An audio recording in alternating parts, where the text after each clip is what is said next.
The village. Currently, I was making my way through the forest on my own, following the clear tracks that the werewolf pack had left behind them. The tracks were clear to just about anyone who would see them, be they experienced trackers like myself, or any blundering fool who came across them. With foliage and small trees trampled, it gave the perfect direction to head in.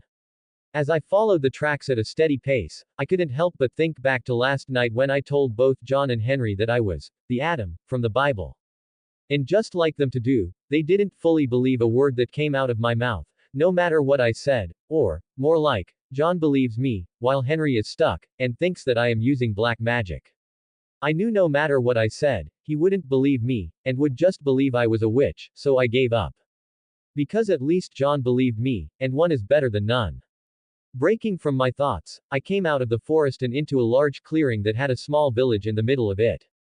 The village was ramshackle and made from wood, so in other words, just like every other poor village to exist. But what confused me was how quiet it looked. There wasn't a soul in sight, or smoke rising from the village, which is something you would always see in a village. Always there would be at least one stream rising above a village, but here, there was nothing. Slowly making my way towards the village, I opened up all of my scenes for any sign of inhabitants or anything that could tell me what was going on. I knew since the tracks led straight here, that the werewolves I had killed probably all came from this village, or through it. I didn't know if anyone was still here, who could hopefully tell me what had happened. Making my way to the main thoroughfare of the village, I could see a few mutilated bodies scattered about. The bodies looked to have been ripped apart, and eaten in a few places. Not stopping to investigate them, I continued to walk down the middle of the village, listening. As I walked, I stepped over the corpses of animals, and humans alike, all of them ripped to shreds. While I did so, I looked at the shacks and buildings that were on the sides of the main road. Most of them, if not all, looked to have been nearly destroyed, with large holes in their wall or doors. As I got to the far end of the village, I came to the village's church. Just like most villages with one, the church was the biggest and nicest building in the whole village, made of stone, and taken care of. The church stood out. As the biggest building, it also had a large wooden door in the front. At the moment, the large door was open, and creaking loudly in the wind. Not hearing anything, I slowly stepped in, then had to hold a hand over my nose. Shit, was all I managed to get out as I looked over the massacre in front of me. In front of me, was a scene from a horror movie. Limbs and gore covered the entirety of the inside of the church as if everyone was put in a blender. Turning to leave before I got sick from the smell, I heard a soft bump from the side of the church. In a blur, I had my sword removed, and at the ready, with a purple glow lining the blade, facing the noise. Looking over to where I heard the noise, I could see a small wooden cupboard, which was covered with the body of a rather large man, who had his insides torn from his body. Looking around once more and not seeing anything, I slowly made my way to the cupboard, while still keeping my sword ready, for a possible attack. Stepping close to the dead man's body, I pushed him to the side, his stiff body easily rolled away from the cupboard's small doors. Taking a small step back, I waited for something to happen. But nothing did. Narrowing my brow, I spoke in the local dialect. Come out now. I waited a moment, but again nothing happened. Looking at the cupboard, I realized how small it really was. It could only hold maybe one grown person inside, so there was no need for me to be so paranoid, and whoever was in there was probably scared to death. Slowly lowering my sword, I tried one more time before opening the doors myself. I am friendly, I am not here to hurt you, I said, in a softer tone. But again nothing happened. Was I just hearing things? I thought. It might have just been a noise from the man's dead body. I thought, sheathing my sword, and looking at the stiffened corpse of the unburied man. Wanting to be careful anyhow, I stepped closer to the cupboard and bent down to open one of the doors. But before my hand could touch one of the knobs to open it, one of them slowly cracked open. Going dead still, I stared at the small door as it slowly opened. Taking a step back, I watched the small door open to reveal a small figure inside, but then the other door opened up, and another even smaller figure was revealed. Kids. I slowly put my hands up, as I saw them, and they saw me. Hello, I said softly. From the look of it, they were two boys, between the ages of 3 and 4 years old. Both of them were curled up with their knees to their chests. And the fear in their eyes hurt to see. It's okay, you can come out, I am a friend, I said to them, as I raised my hands. Both of them were hesitant to come out, which I could understand, but eventually, they slowly crawled out.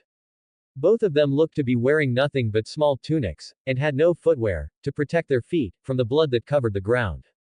Still with my hands slightly up, and with my palms facing them, I let a wide smile appear on my face, to put the kids at ease. "Hello there," I said, with a chuckle. Neither of them said anything, and instead, their eyes slowly started to look around the gore-covered church. Not wanting them to be completely messed up from their experiences of the last day, I slowly moved to them and put my hands on their shoulders, which did gain their attention. "Let's get the two of you out of here, I said to the two quiet boys, as I picked them up, one with each arm, and took them outside. Both boys seemed to be brothers, both had shaggy sand blonde hair, with light blue eyes. The only difference was one of them looked to be just a year older than the other, maybe around 5 years old. Stepping through the still open wooden door, I brought both boys out, and into the light of day. Both of the boys scrunched their faces at the bright light, as I brought them into the open. Walking to the side of the church so the dead bodies that littered the street of the village wouldn't be in their view, I set them down. "There ya go," I said, as their feet hit the ground. Looking at them both, I could see the dark rings that hung under their eyes, showing their exhaustion. "I bet both of you are hungry, huh?" I asked them. Both of the boys nodded their heads at my words. "Right," I said, wishing I had brought my pack with me. Looking around again, I knew for a fact that there wouldn't be any other survivors of this village, including the two boys' parents. "Okay, look," I said, regaining their attention. "We are going to my camp. I have food and a place for you to sleep there, okay?" I said to them, but both boys seemed too tired to even hear my words. "Right," I said, as I picked the two boys up, and started making my way back to camp. I wanted to run, but at my fast speed, I was just as likely to accidentally break their necks than anything, so instead I started a light jog. Thankfully the camp was only a little over 10 miles from the village, and gave me time to think about what I had just seen. So the wolves didn't come from that village, but instead, came from somewhere else. I thought. That village's population, at max, was a little over 100. And from the massacre from inside the church, I could tell, no less than half the village was killed there alone, while a good number littered the road, meaning the rest were probably killed in their homes. All of this slightly worried me. Where are they coming from? When I saw the village, I was hoping to find an empty village, which would have meant that the village is where the werewolf virus had broken out, but since the wolves came from somewhere else, that could be a problem. Who knew if there were wolves who separated from the group to infect others, and spread the lycanthrope virus? As I ran the first look down at the two boys who were in my arms. Both of them were sound asleep, with their heads resting on my shoulders. A pang of sadness ran through me at the idea of these two young children having to experience what they must have. Both of them, in the cupboard, having to hear everyone they ever knew being torn apart by beasts. That I couldn't even imagine, and something I hoped, their minds to forget. This won't be like the village in Romania. The reason the MC felt bad about that is because he caused that to happen, so he felt bad because of the deaths he accidentally caused. So this arc won't be all, "I swear to destroy you," kind of arc, but he will try and end what is causing innocent people to die. I wrote this one on some medicine, which makes you tired, so if I missed anything, sorry about that, and I will try to fix it as soon as possible. As always, thanks for your support. I checked the clipboard for what I accidentally deleted, but apparently since I didn't copy it all before deleting it by accident, it can't be found in the clipboard history. Are you who you say? While I jogged through the forest at a steady speed, as to not wake the children. My mind began to wander again. Slipping to last night's events. No, no, no, no, no. Henry said, while shaking his head side to side, and crossing his arms over his chest, as I lifted the large piece of flaming wood in my hand. "It be the work of the devil," Henry said, with anger. This imbecile. I mentally shouted. "You still don't believe me?" I questioned, in a strained voice, as I gestured to the flaming red-hot piece of wood I had gripped in my hand. "No, I don't, it be the dark arts," Henry snarled, in anger as he watched Adam drop the wood back into the fire. "How is that the dark arts? I'll tell you, it isn't the dark arts, you stubborn prick," I said in anger. Continuing before he could continue his rant. "Should I drive my blade through my chest? Oh wait, that too you would believe a trick of the dark arts, because your faith is not strong, and the work of God is not clear to you," I said, hoping to use a lack of faith for the reason he thought it was the dark arts. "You question my faith," Henry squealed, at my words in anger. That I do. I said. Henry started blustering in anger and fury, unable to get a word past his tongue. See, you cannot even speak to defend your faith. Is it you who is an agent of evil, come to sway your friend away from the light? I said, gesturing to John, who had been sitting quietly, since I had pulled the log from the fire. No, that's not. Not what? Not what you meant. Your faith is so lacking, you wouldn't believe me no matter what I did. I said as I shook my head, in disappointment, using all of my acting skill to make me seem truly disappointed. Looking at John, the first said, has your friend always been such a non-believer, a heretic to Christianity? I questioned the bewildered John. John sat stunned at my words, unable to speak, at the implications that his friend, the one he had known all of his life, might be an agent of evil, a worshipper of the devil. Henry, an agent of hell, is it possible? John wondered, as he replayed every memory he could remember that had Henry in it. John turned his head to look at his friends. Henry? John asked, in a questioning tone. What? I am no agent of evil. Henry tried to explain. But Adam just showed us proof that he is, the Adam, just like the Bible said, when he gave Adam the mark, it made him immortal, and unable to be wounded. Look at his hand, there be ash, but there be no burns. John said, gesturing to where I stood by the fire. True, but the Bible also said, Adam has white hair, his is a light black color, and then there is the mark he placed on, the Adam, from the Bible. Henry said, raising one of fingers to point at me. Ah, I thought, in annoyance, knowing I would need to wash out my hair dye, which thankfully, was at the end of its life, and could easily be scrubbed out. Thinking quickly, I spoke again. My hair is white, I just need to wash the fake color from it, and there is no mark, at least one you can see. I told them as I undid my braided hair. At the moment my hair wasn't as long as it had been in past years, which was to my waist. Instead, my hair now was in a simple long braid that went down my back, and stopped in between my shoulder blades. Originally, I wanted to shave the sides of my head, to give me a more rouge look, but from the look Julius had given me when I told him, I could tell he didn't think the same as I did, and instead mumbled out, barbarian, as he left me to think on his remark. But what does he know? Julius was cut from the cloth of high society, unlike myself, who couldn't care less about social status, or the faux-pas of the high class, who in my opinion, was nothing but a bunch of rich medieval redneck hillbillies. Although not as bad as he once might have been, Julius still harbored a sense of his past life, where his father was a relatively prosperous merchant, where he grew up in the upper echelon of Roman citizenship, where riches, and finery, was a standard of life for him. But, I decided to just wait and cut the sides of my hair, maybe when I'm on my way home, I should do it, just to be an annoyance to the little shit. While I was lost in thought, I hadn't paid attention to John and Henry who were currently in a heated debate. John, Henry Pav. Did you see what he did? John whispered to Henry. Of course I did, I'm right next to you, and had my eyes as wide as you when he did it. Henry whispered back. Looking at Adam for a moment, John turned to look at Henry who was also now looking at the young man who was untying his hair braid. And you still don't believe that he is, the Adam? John whispered to Henry. Henry let out a snort of derision. Nay, he isn't him, it is impossible. Henry said simply. John turned to face Henry again. How would you know? John asked flatly. It is simply impossible that the two of us could accidentally be employed by the first man created by God. Henry said, condescendingly. I say there is a good chance that we could. Who's to say God did not put this in our path, as some sort of test to help him, John said seriously. Help him, John, we don't even know if this is him or not. From the smell of blood coming from the forest, and the noise from his battle, I doubt there is much help we could possibly give him. Henry said angrily. True, but he said his hair is white, and from the look of it he intends to prove it so. John said, as he looked at Adam who had moved to the cart and started washing his hair, with the water from one of the many skins they had brought on the journey, as well as some sort of weird thing that they later learned was called a sponge. If his hair is truly white, it must be him. How many others have you seen with white hair? John pushed. Henry grimaced. None, he said in an unhappy voice.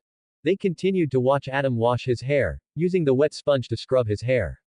But unfortunately for them, with only the light from the fire, which had died down since the start of the attack, they could barely make out Adam's figure, let alone the color of his hair.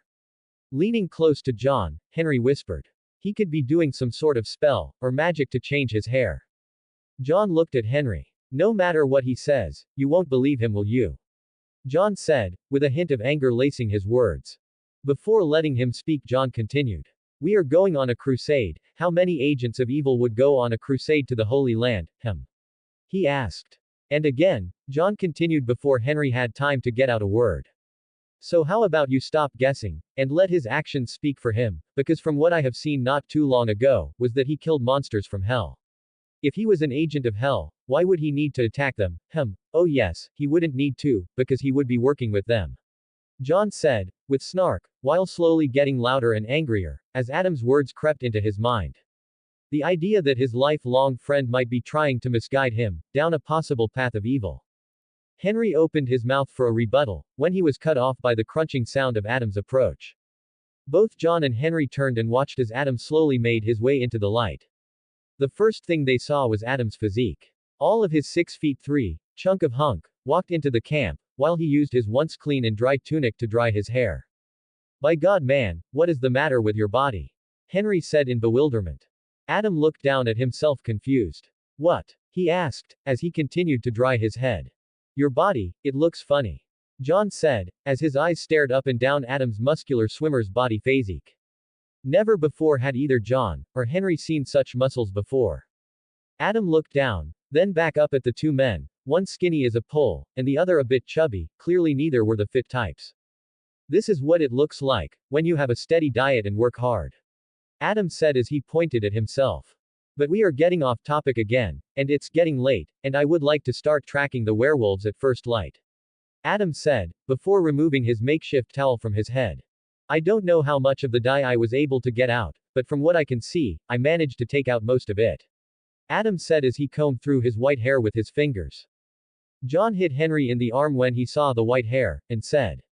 See, I told you. Without looking away from Adam, Henry returned the hit and said. And I said, it could still be magic. He said. You are just too slow-minded to see the truth when it's right in front of you. I have half a mind to believe his words are true, and you truly are working with hell. John said, finally looking away from Adam, to give Henry one of his best scowls. Adam Pav. I let out a sigh, realizing Henry still didn't believe me, while John did. But all I could do at this point was shrug. I was too tired, and at this point didn't really care anymore, to try and change his mind. So, while John and Henry bickered back and forth, I saw the corpse of the werewolf I had hit into the camp by accident, laying on the ground dead, near my blanket. Not wanting it to start stinking up, next to where I was going to sleep. I walked over to the body and grabbed one of its back legs, and dragged it just into the forest, before dropping the leg. As I pulled the body to the woods, I was able to see the piles of bodies, scattering the thick forest floor, like a strange carpet of werewolf fur. We're gonna need to burn the bodies tomorrow, and move our camp. I thought as I turned around to leave. Making my way back to camp, I could still hear the two still going back and forth. I decided we had had enough of that, so once I was standing by the fire watching the two bicker, I clapped my hands together, managing to gain their attention. Look, as much as I would like for the two of you to figure out, whatever it is you two are bickering about, I'm tired and need some sleep, so could we at least stow it until tomorrow? I asked them, angrily. Both of them looked up at me, neither saying a word. Satisfied with the silence, I clasped my hands together. Great, I said, with a fake smile, before going off to my own blanket for some well-deserved sleep. Breaking from my thoughts as I finally neared our new camp spot, which was half a mile from the still smoldering bodies of the werewolves. I let out a small sigh, as I looked down to see the two boys still dead asleep. Slowing down, I started to walk the last 100 feet, until the camp came into sight. Where I could see John sitting on the ground near the fire, while the shape of Henry could be seen asleep, even though it was almost noon. Lazy, must have gone to sleep after I left, but at least one of them decided to stay awake and on watch, I thought, as I got closer.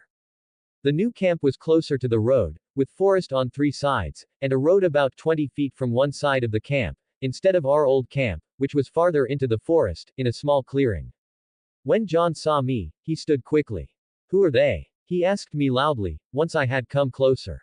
Shish, I said, as I tilted my head to the two sleeping children in my arms. Who are they? He asked again, with a sheepish look. Ignoring him, I walked past him, to my own bedroll, which either John or Henry had put out after I had left, to lay both of the boys down. The older boy was easy, but the smaller boy seemed to not want to let go, and instead, unconsciously wrapped his arms around my neck, unwilling to let go. For as old as I am, I had almost no experience dealing with small people, or I mean children, but to me, they are small people, only without all the baggage adults carry around. Thankfully, after a moment, the small boy's grip lessened, and I was able to lay him on the blanket, next to his brother. I did it. The problem was I cut instead of post, on my phone, which does not have the toolbar at the top like it does on my computer, so I was unable to find the file, then view history, once I was back on my computer. Thank you all for showing this technologically impaired person how to use technology. Breakfast. So, they were all that was left of the village? John asked, as he turned to look at the two sleeping kids. Yeah, I said simply. I can only imagine how they will be when they wake up. They were still in shock when I found them. I said, as I broke off a piece of a twinge I had been toying with, and threw it into the fire. Shock? John asked, confused, turning to look at me. Yeah, you know. I said, twirling my hand around. How the hell do I explain shock in a way he might understand? It's what happens when someone sees something, or goes through a traumatic incident. It's called acute stress reaction, and it is a type of shock. It's categorized as a psychological shock, which can cause a multitude of emotional problems. I said, while mindlessly distracted while looking into the fire. Not hearing anything from John, I turned to look at him. John's face was a mask of pure confusion. Shit, forgot to put all of that in layman's terms. It's just a word to explain when someone is acting strange after something scary. I said, giving John a smile, while I let out a sigh on the inside. Oh, how I miss the old Greek days, when smart people were of a plenty, and I could use big words around them, without being looked at like I'm the idiot. Well, that's not right, some of the words I myself just used were even out of their league. Now I see, why couldn't you have just said that from the start, instead of talking gibberish? John said with a chuckle. I couldn't tell ya. I said, with a chuckle. So, what now? John asked, as he used a stick to move some of the wood in the fire around. Now, we need to find out where these werewolves are coming from. Is that the name of them creatures that attacked us? He asked me. Yes, they are humans who turn during the full moon into feral mindless beasts. They were human. John asked me, shocked, and surprised. They are human. I corrected him. Wah, I said, confused. I turned away from the fire and looked at him. They are still humans, but, when the moon is at its fullest, they change into half humans, half wolves, with incredible strength and speed, that you would never know you died if one ever came after you. I said, as I watched the color drain from his face. Before I could continue, I was interrupted by a loud fart that caused both John and I to turn our heads to the side, only to see a stretching Henry, as he rolled on his blanket, finally waking up from his long nap. That's disgusting. What are you trying to do, suffocate us? I said, as my overly strong nose smelled Henry's foul-smelling gas, causing me to pinch my nose closed. Henry shot upright at my voice. You're back, he said loudly, as he looked at me. Shish, I said, pointing at the sleeping children. Henry's head turned, until he caught sight of the children. Henry's head tilted to the side as he saw them, then looked at me in confusion. Are you stealing children now to eat their innocent souls? He whispered, open-mouthed and in shock. I gave him a flat look, and from the corner of my eye, I saw John doing the same. There you go, with the assumptions again. John said beside me. Assumption. Henry said, stumbling over the word John had just used. Assumption, it's a word Adam taught me this morning. John said, with a smug look of satisfaction on his face, at the idea that he was in any way smarter and therefore better than his friend. What does it mean? Henry angrily whispered. An assumption is a belief or proposition that is taken for granted or accepted as true without any proof or evidence. It is a fundamental element in reasoning and decision-making, as it forms the basis for making predictions, drawing conclusions, and forming opinions. Assumptions can be based on personal experiences, cultural norms, logical reasoning, or even biases. They are often made unconsciously and can influence our thoughts, actions, and perceptions of the world around us. I said. Henry looked at me strangely as I spoke the words. Wah, he said, as his brain tried, and failed, to grasp my words. Right, layman's terms. In simple terms, an assumption is something we believe to be true without having any solid evidence or proof. It's like making a guess or taking a guess about something without really knowing for sure. We often make assumptions based on what we think is true or what we expect to happen, but they may not always be accurate. Assumptions can influence how we think, make decisions, and understand the world, but it's important to be aware of them and question whether they are actually true or not. I said, in what I thought was a level they could understand. I had an idea, to smarten the two of them up, along our travels, in a hope that maybe the two of them could actually do something useful with themselves besides, well, being my servants. What can I say? I'm a fan of the Pirates of the Caribbean movies, and I would love to see them do better with their lives. Right, I still don't get it. Henry said, still confused. We will work on it. I said as I shook my head. But for now, I'm starving. I continued, standing to my feet, and making my way towards the cart. Approaching the cart, I saw our horse tied to a tree, while munching on the grass at his feet, only a few feet from the side of the large wooden cart. Finally at the cart, I dug into the full bags that filled the cart, and took out the needed pans for our lunch. Setting them by the fire, I silently went back to the cart, and grabbed the food fans. In one bag was some fresh meat, while in the other, was the greens and seasonings. Setting all of it by the fire, I set one of the flat pan on some of the red coals of the fire. While the pan heated, I opened the bag of meats, and pulled out a wrapped bundle. This one, was of pork belly, or otherwise known as bacon. In total I had a little over 3 pounds of just bacon, in this bag, which should last us, until we got to another town or village that sells meat. Opening the seasoning bag, I pulled out a small wooden jar, which held the butter, and took out about 1 tablespoon worth, and tossed it onto the heating pan to melt, so the bacon wouldn't stick to the pan. Once the butter was melted, and moved around the pan, I started laying cuts of bacon onto the pan.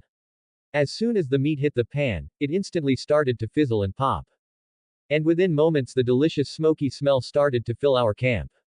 Oh my, now that's a smell. Henry said, as he inhaled a lung full of air. Agreed. John said, as he licked his lips. Grabbing another pan. I set it next to the already popping bacon pan, and put on some butter to melt. John turned to Henry and whispered. Why is he doing all the cooking all of a sudden? Aren't we supposed to be the ones to cook? Henry shrugged. He never complained about our cooking, but look at the way he is doing it. I say we don't say anything and let him finish, his cooking just smells too good, and I want to try it. Now with the other pan done, I pulled out a few eggs and cracked the open on the pan, and poured the yolk into the pan. As I was doing that, I saw some rustling coming from my bedroll. Looking up from what I was doing, I saw the smaller boy sitting up from where he had been sleeping, and rubbing his eyes. The boy looked around in confusion, at his surroundings, then over at us. Dropping the egg shell that was in my hand. Unsure if he would remember me, I lifted my hands and said in Old French. Friend, remember. The boy slowly nodded his head at my words. Ah, good, good. I said in a friendly manner, as I used my fingers to flip the bacon. I'm sure you are hungry, why don't you come over, and have some? I said, giving the boy a big smile. The boy's eyebrows went up, as his nose picked up the appetizing smell of the bacon. Slowly, the boy stood to his feet, and came closer to the fire. As he came closer, I was reminded of the bad state of both of the boys, as I saw the dirty tunic the boy wore, and the lack of footwear the boy had.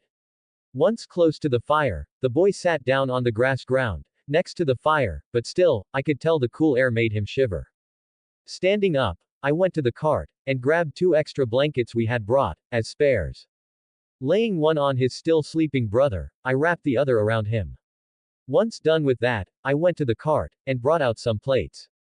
Turning around, I saw both John and Henry leaning over the pans that had the almost done food in it. Back away, that's not for you two, if the two of you want food, you can cook it for yourselves. But, John complained. It smells so good. Henry finished for his friend. And I said, it's not for you, the two of you are grown men, you can cook for yourselves, that's for me and the kids. I said, showing them away, with one of the plates. Both of them backed away, with sullen expressions. Our antics made the little kid giggle, as he saw me show both grown men. Turning to the kid, I gave him a little smile, while thinking. That must be a good sign. I don't know the first thing about someone's mental health after traumatic incidents, but if he could laugh, that must be good, I think. Now with the plates, I slid 3 pieces of bacon onto a plate, as well as one attempt at a sunny side egg, but it didn't exactly turn out how I had hoped, and instead had broken apart on the pan when I tried to move it to a plate. Once the plate had the incredible smelling food on it. I brought it to the boy. And here you are, sir, 1 full plate. The boy's eyes were wide in shock, as he looked over the plate. Enjoy. I said, turning to make another plate for the still sleeping boy, and myself. The hunt begins. Sitting around the fire, I finished off the last of my own plate, while John and Henry had just started to cook their own food. At the moment, both of the boys were still inhaling away at their own food, like vacuums. Setting my plate to the side, I turned to look at the two kids. Oh, I nearly forgot to ask. What are your names? I asked them. Both of them looked up at me, with nervousness. Wanting to ease the tension, I decided to speak first. I'll go first, my name is Adam. I said with a smile. Picking up on what I was trying to say, John spoke in English. Yeah, he's the Adam, you know, the one from Ow, that hurt. John cut in, before I tossed my plate at his head to shut him up. Quiet, I told him, giving him a, you talk, and I'll hit you again, look.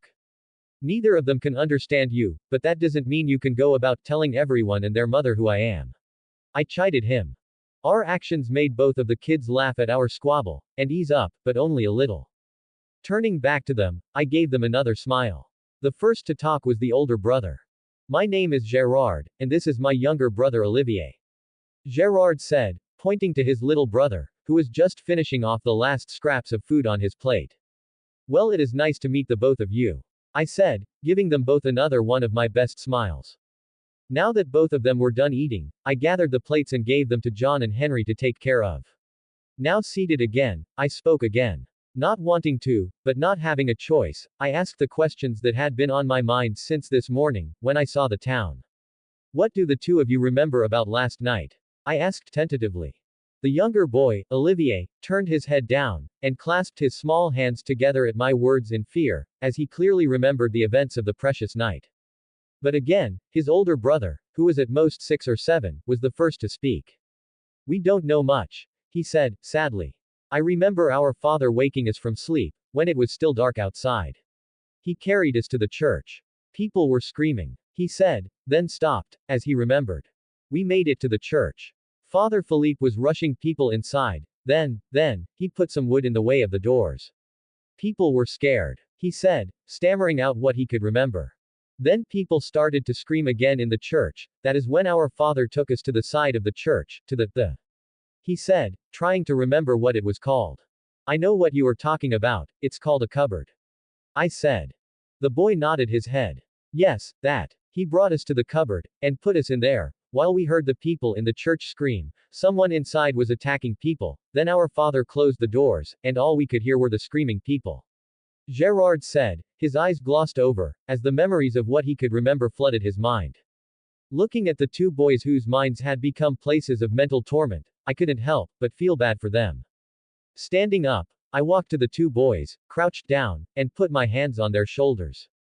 Me doing so seemed to break them from their memories, as they both looked up at me. It's okay, I said in a reassuring manner, not knowing what else to do. For an adult I might be able to say something to help, but all of this was new to me. Kids saw the world differently than adults, at least I think they do. And my words may not help them the way they might for an adult. My words seemed to help a little, as the older boy, Gerard, nodded his head, while Olivier sat there still looking down at his clenched hands. Sitting back down, I started to go over what Gerard had just said, but the church in particular. Someone was attacking people inside the church. I thought. There was someone in the church who wanted the werewolves to come in. But why? Who in their right mind would let what was to them demons in? Satanic cultists was a thing I had heard about only a few times across the ages, and normally as soon as the word of one spread, towns and villagers would pick up their pitchforks and torches, and kill all who were suspected of being part of such groups, innocent or not. But could it have been just some deranged cultists in the church? Doubtful. There had to have been no less than 50 people in that church. No normal man could possibly take on that many, unless they were supernatural. My brain shot to the door of the church. I remembered that it was still perfectly intact, and in no way was damaged, so either what was in there did kill everyone and simply left, or the person inside somehow managed to open the door, and let in the werewolves. If it was a cult working with the werewolves, that could be a real problem. They could enter a village pretending to be a traveler the day before the attack, then when the attack starts, they act like any other scared person, and sneak into any safe place the villagers go. The cultists could open anything to get in their way. No, the werewolves I fought were too strong. There's no wooden door, bared or not, that could keep them out, so that can't be right. I thought, as I scratched my chin, while blocking out the loud munching sounds of John and Henry as they ate their food. Could it be that there was already a werewolf inside the church? No, the church was too small for one to hide. I thought, answering my own question. Maybe it was an unchanged werewolf. That thought stalled me. Werewolves can't control their shifting. As soon as the full moon rises, they become mindless beasts, and kill anything and everything they come across. But could it be possible? I thought. Werewolves were new to me, never before had I run into them before, and in all honesty, I didn't know they existed in this world in the first place, except the shapeshifters from Forks, Washington. So recalling the memories from my past life, I went over what I still could remember about werewolves. Werewolf lore is different in different places. Some mythologies believe werewolves can control their shifting while some believe it is uncontrollable, during the full moon. And personally, I have to side with the involuntarily shifting, because anything with at least a smudge of sense, would have known not to continue attacking me, like the werewolves yesterday. Even though I killed all that had come before them with clear ease, they continued to attack me. But, there is still the chance that there are some that can control their shifting. Perhaps this world has werewolf alphas. I thought as my brain went over that possibility. And one thing that was still possible, was the chance some who were bitten, have some sort of genetic difference than the rest of the werewolves, that allow them to be stronger faster and to control when they shift without losing their minds. And a part of me let out a sigh as I thought of this. That's all I need, stronger and faster werewolves, who are already as fast as vampires. I thought. But there was also another part of me that knew this was all speculation, so I shouldn't be complaining yet. But still, even the thought sucked. Because all I wanted was a peaceful, easy life, with a smidgen of adventure. And yet, shit just keeps falling in my lap, for me to deal with. Turning to John and Henry, I spoke. I'm gonna take a nap, and will be gone for a few hours tonight, so the both of you will need to look out for the kids. I said, standing to my feet, and making my way towards the cart, where I planned to sleep, while leaving my bed rolled to the kids. My nap was peacefully uninterrupted, and when I woke, it was already starting to get dark. Getting out of the cart, where I had used one of the bags of grain as a pillow, I saw Henry and John both seated around the fire while they talked to each other. Stepping into the light of the fire, both of their heads snapped up to look at me. Oh, it's just you, Henry said, letting out a breath of air. Yes, it's just me, I said, with a chuckle, at the two skittish men, as I looked over at the two boys who were sound asleep, wrapped under their blankets. Walking close to the fire, where both John and Henry were seated, I grabbed a water skin that had been laid close to the fire to heat. I uncorked the top, and down a few mouthfuls of the warm water, to quench my thirst. Putting the top back into the water skin, I laid it back where it had been, then spoke to John and Henry, who were sitting silently while watching me. I'm going to be gone for a while, I said, simply. Where are you going? John asked. Hunting, I said with a chuckle.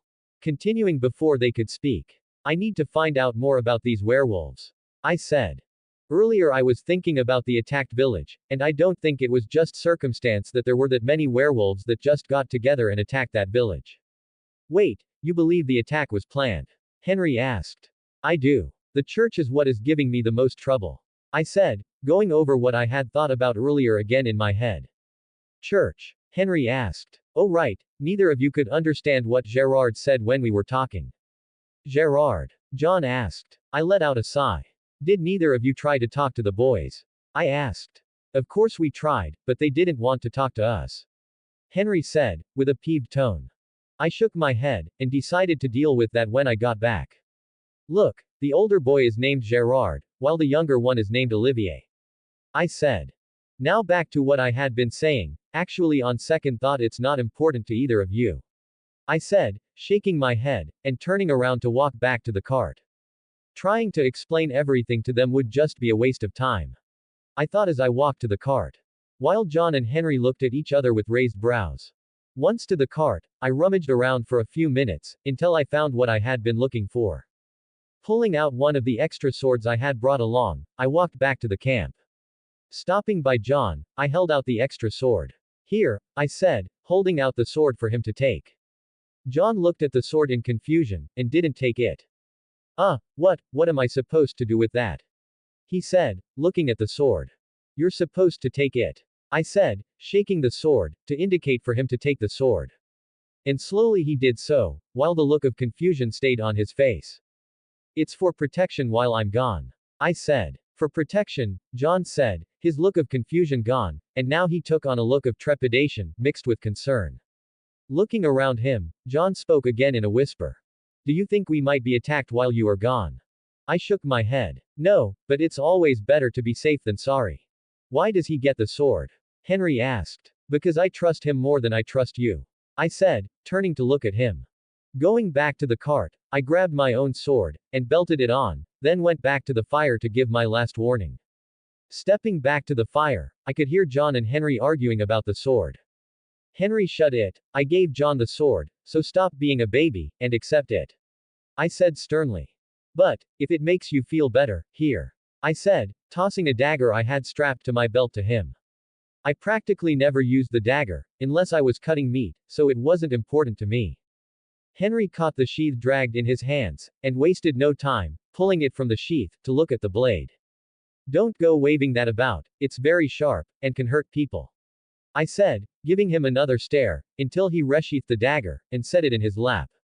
Good, I said. Looking over at the two sleeping kids one last time, I looked back at John and Henry.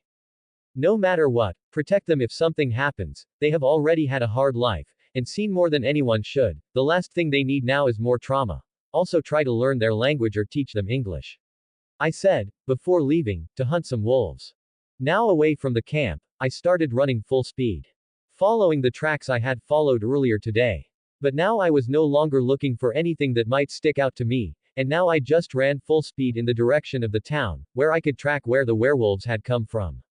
It only took me 30 minutes to reach the desolate town, where as I passed, I could still see a few bodies of the villagers. Circling the town, it wasn't hard to find which direction the wolves had come from. I followed the tracks, through thick forest, and brush, that was mostly trampled by the wolves. Attacking. Leaving the camp, I followed the path of trampled brush and plants I had followed earlier, which led me to the dark village that was void of life. As I passed the village, I could see in the full moon's light, the dead bodies of a few villagers, and a feeling of sadness ran through me. All they tried to do in this life was survive. I thought, as I ran past the village, and pushed that feeling down. That's the world for you, everyone dies eventually, they just died earlier than most, and in a gruesome way. Once on the other side of the village, I started to look for the signs of where the werewolves came from. It wasn't hard to find it, or them. I found two separate paths that seemed to be where they came from. Both on separate sides of the village. Following one of them, I saw that the two paths came together to one main path. They separated. I thought. But how? They wouldn't have thought to do that. As soon as they found something living, they would have attacked, not thought to separate then attack from two sides. I thought, as the idea that they were being led grew stronger in my head. Now following the main track, I followed it up, and into some thick forest. As I followed the path, it eventually led into a dell. The bottom of the dell was rocky, and made my footsteps loud and crunchy. Not wanting to be heard, I quickly made it up one side of the dell, and back into the forest, where I followed the dell from the side, as well as the scent of the werewolves. The dell went on for about a quarter of a mile, before it stopped, and opened out, into a rocky river bed that looked to be mostly dried up. Now without a direct path, I used my smell, to follow their scent. Left, I thought, as I took in a deep smell through my nose. Now again with their direction, I followed. The dried up river bed went on for a few miles, and curved left and right. But eventually I smelled their scent change direction. As I turned to follow, I went completely still. In the distance, the sound of howls rang out. At first it was only a few, but slowly, more and more started to join in, until it sounded like hundreds of wolves were howling. Shit, I thought, as the howls started to die down. Now with a confirmed direction to head in, I took off, running full speed. My plan was to kill all of them quickly, and not let any get away to infect more, also to hopefully find out who the hell was leading them. I ran for close to 10 minutes at full speed, when the first signs of werewolves became clear. The closer I got to where I heard the howls coming from, the stronger the smell of decaying meat and dogs started to fill my nose. Then the sound of rumbling could be heard. Slowing down, I listened for a few moments. The rumbling wasn't getting closer, and it wasn't getting farther away, which confused me. Slowing down more, I got closer to the sound. As I passed under a rather large tree, I came to the edge of a large clearing, and promptly cursed my bad luck. In the clearing, from what I could see, was no less than 700 werewolves, all running in one massive counterclockwise circle. What the fuck? I thought, as I watched them go around and around. Unable to see the true number of them, I climbed the large tree that was next to me. As I reached close to the top, I was finally able to see everything. My original guess at how many werewolves there were was wrong, way wrong. What I saw had multiple layers to it. On the outside, there was a thin line of werewolves going counterclockwise, maybe 500 or 600 werewolves, but closer to the center was another large group of werewolves going clockwise, at least another 500. But what really caught my attention was what was in the middle of the horde. In the middle was a massive cloaked figure, who was doing some sort of strange dance, where he turned in circles with his hands straight up to the moon, that hung overhead. Wait, claws, I thought, as I squinted my eyes to get a better look at the figure. As I looked closer, I was able to get a good look at the figure's hands. And like I thought I saw, both of them were clawed, with wicked sharp points, and thick fingers that they were connected to. What the fuck is that? I thought, as I continued to watch on. For another few minutes I continued to watch, but whatever was happening didn't seem to have an ending in sight. It doesn't really matter what they are doing, they are dead anyhow. I thought, as I stood from my crouch.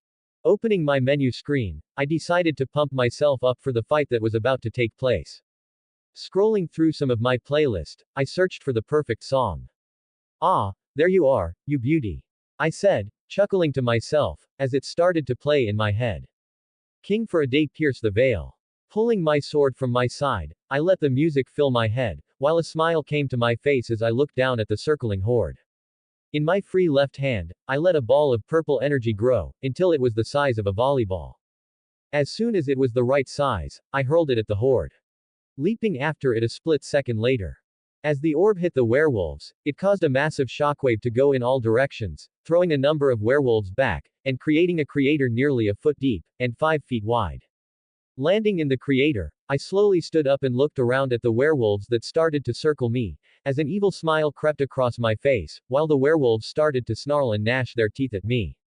Well, let's not stand around all day, let's get this party started, I shouted, as I covered my blade in the purple aura. For a split second before the wolves charged me, I couldn't help but feel giddy, as I stood surrounded by no less than 2,000 werewolves, with a glowing purple sword. Try this Mace Windu, I thought, just as all of wolves charged me at the same time. Jumping into the air, I let the werewolves clash into each other, while I let loose another orb blast from above. Turning those in the direct blast into red mist, while those close to the blast were sent flying back to become tangled with the other werewolves who were trying to get at me. Landing back to the ground, I let loose. Letting my sword take off heads and different limbs with every swing of my sword. Every now and then I would let off a blast in different directions to keep myself from being swamped. Because unlike my last fight with the werewolves who came at me in one direction, I was now being attacked in all directions, making it harder for me to block some blows. As the song playing in my head hit a rather intense moment, I truly lost myself in the fight. Swinging my sword so fast it really started to look like a lightsaber. Twirling mid-air to avoid a strike from behind, I managed to get a view over the battlefield, and managed to get another view of the cloaked figure, who was still dancing. Landing back down, I decided to figure out who or what the hell this person is. Word 1481. Boom. Please read the message at the bottom of the story. But something needed to be done before I could go for the cloaked figure. I needed to take care of these werewolves. At the moment I was blocking one attack after another, and I had no idea how strong the cloaked figure might be. And by any chance the cloaked figure is an actual opponent that could cause me damage. The last thing I needed to do was concentrate on dodging pot shots from the werewolves, while dodging blows from an actual threat. And Pulse, if all the cloaked figure was doing, is dancing, he wasn't my problem at the moment. So deciding to just let the cloaked figure do his thing, I decided to deal with the werewolves first. By this point, I had already taken out around 200 werewolves, with a little over 1,000 still coming for me. Moving with a graceful speed, I zoomed through the horde, cutting off heads and limbs with precision. Every now and then, I would shoot off an aura wave, turning the closest werewolves into mush, while sending these farther out werewolves back and into each other. All the while I twirled my glowing sword around in a magnificent light show, cutting werewolves into pieces. Dodging a ferocious swipe from a werewolf, I grabbed its outstretched arm, and kicked its chest, ripping the arm off in a spray of crimson blood that covered me, but I was already drenched from head to toe in blood, so it made no difference. Using the arm, I threw it at another werewolf that was going for a lunge. The limb hit the beast on the face, redirecting its trajectory away from me, while I stepped to the side, chopping its head off. I can't keep this up, I thought, as more and more werewolves continued to come at me. Unlike the battle against the Romanian coven, where I had Jane, Julius, along with a few hundred other vampires to help deal with them, I was now taking on about the same number of beasts that are just as strong as the newborns we fought, all by myself, which is causing me to run out of steam, and quickly. Even though I had gotten stronger since that battle, I hadn't gotten strong enough to take on these odds. Looking inside myself, I mentally looked at the amount of aura I still had inside. Not bad, I thought, as I felt the amount of energy that I still had. I guess we might as well go all out, I thought as I chuckled. Continuing to swing my sword at the oncoming werewolves, I opened my free hand, and let an aura ball appear. Starting out small, the aura ball grew and grew, until I had no more aura energy to give it. The aura ball was nearly 3 times the size of a basketball, and was shining like a small sun in my hand. But what really shocked me, is what the orb started to do. As it grew in size, the aura started to darken in color. By the time I was out of energy to give, the orb was a deep indigo, but still managing to shine brightly. Holy fuck, I thought, as I looked down at the blinding purple light. Never before had I pushed this much energy into an aura ball before, and in all honesty it frightened me a bit. An aura ball the size of a baseball could do some serious damage, and what I was about to release could be catastrophic. But I didn't have much of a choice at the moment, so I decided I wanted it to do as much damage as possible. If I was to just point it in one direction, all of its damage would be in that one direction instead of all around me. But what about down? I thought. If I was to aim it at the ground, that would cause a massive explosion that might actually work. Either way, I needed to get rid of this thing soon, because the longer I hold it, the harder it got to keep the orb stable. Thinking fast, I spotted a werewolf jumping over one of its companions and towards me. The beast managed to get about 6 feet off the ground, when I jumped up, using its head as an extra boost as I shot into the air. With my strength and speed, I managed to get a little under 100 feet up, before I twisted my body midair, so I was upside down. Glancing down, I saw all of the werewolves looking up at me, but all I could do was let out a mad chuckle, as I spotted the still dancing figure.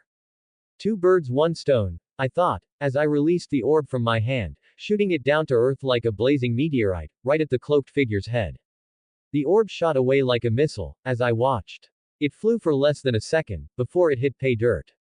And in a flash of bright light, the orb exploded, and a lot of shit happened really fast. John Henry Pov, 3rd person. Sitting by the small campfire, Henry stared mindlessly into the relaxing flickering of the warm fire. As he sat on watch, he held the still sheathed knife that was given to him only a few hours before. I can't wait to get home. With how much we are going to get paid for only a few years of travel, I'm going to be set for life. Maybe I can buy Old Man Harold's tavern, and marry his daughter. Henry thought with a small chuckle, as he delved deeper into his imagination. Off to one side of the fire, was John, who was snoring away happily in his own dream of riches and coin, while he clutched the sword tightly to his chest, as if it was his lover. While on the other side, slept the 2 children, who hadn't woken or moved since Adam's departure. And as always, the unnamed horse munched away at some grass, as it was tied to a tree close to the cart. As Henry dreamed away in his head, he missed the far-off sounds of explosion that rang out. But what he, along with everyone in the camp, horse included, didn't miss, was the sound of a massive explosion. Standing to his feet, Henry ignored John, as he screamed and sat upright, while pulling at the sword, trying to unsheath it, but having no luck. By God, what is that? John said, as he looked in all directions. I don't know. Henry said, as he turned to look around, when something caught his eye. To his left, far off in the distance in the sky, a light orange hue could be seen. John, look, Henry said, as he pointed at the distant light that could be seen through the thick forest trees. Standing to his feet, John walked over to stand next to Henry. Isn't that the direction Adam went? John asked, as he turned to look at Henry. I believe it is. Henry said, without looking away from the fading light. But before either of them could say anything else, a small voice spoke from behind them. Both startled, John and Henry turned around, ready for a brawl. But what met them was the two small children. The older of the two, Gerard, stood in front of his smaller brother Oliver, who was peeking from behind his brother. "Oh, hello," John said, giving them a small wave. Both of them looked at him, not understanding his words, but getting the gesture. Raising his hand, Gerard waved back. "Ah, see, they can understand us," John said with a chuckle. "No, you don't," Adam said. "They can't speak English." "Well, he must be wrong." Looking at the two, John spoke. "You can understand me, can't you?" But like before, both of them stared blankly at them. "I told you," Henry said with a chuckle. "Shut it," John said, annoyed. "Well, I moved in, and have everything set up, so I am back in business and back to writing." Word 1489. This chapter has a boatload of issues, I'm sure, but there will only be one more chapter of this, because I'm really starting to struggle through this arc, and want it over as soon as possible, so I can finally get to the actual story. With the Crusades, I'm going to do a lot of skipping around, and will probably only have one chapter for it, because all I need it for, is to really carve Adam into history. Of course, there will be the occasional time where the MC will be in some interesting places during important times in history, especially soon, with more interesting times on the way. Like Shakespeare, Isaac Newton, Da Vinci, and a ton more. Oh, and a little shout out for my other FIC. New Beginnings in Marvel. You should totally check it out and let me know what you think. What remains? Third person. Adam didn't exactly know what happened after he was consumed by the massive fireball that swallowed him whole. For a while, he felt like a piece of clothes in the dryer. Constantly spinning around like a ragdoll. Maybe if he didn't feel like he had just been bitch slapped by the sun, he would have noticed the fact that he was now falling, and picking up speed. When the fireball from the blast hit him, it melted much of his skin, making it impossible for him to open his eyes and see what was happening. But there would have been nothing he could have done, even if he could see. But thankfully, after a few minutes, the itchy feeling of his healing started to cover him, from head to toe, and shortly after he was finally able to open his eyes. But all he was met with, was a glimpse of the fast approaching ground. But by then, he was already screwed, and didn't have time to stop his air flipping, and just braced himself for impact. The pain was like being pricked by a needle. Short, and quick. Notice how I didn't say, painful. That's because, by some stroke of luck, he landed on his back. Breaking his spine almost completely, making the pain he would have felt non-existent. But all the same, his vision went blank as he impacted. His brain smashing around the inside of his skull. Adam POV. I don't know how long it took for me to come back to consciousness. But when I did, there was little I could do. I was numb and couldn't feel anything but my face. Which at first freaked me out to no end. This was the first time I had paralyzed myself after all. But like always, I slowly started to heal myself. With cracks and the occasional pop, my spine started to realign itself back to its original straight self, as well as heal any of the other broken bits and pieces of myself that I got during my great fall back to earth. As I waited, feeling slowly came back to me. It was that annoying feeling you get when you fall asleep on your arm, where it feels like a million small needles pricking you. But instead of just my arm, it covered my whole body. Ah, shit. I groaned, when the feeling finally started to fade. Slowly, I sat up. I should have just stayed in England, people finding out who I am, be damned. I thought.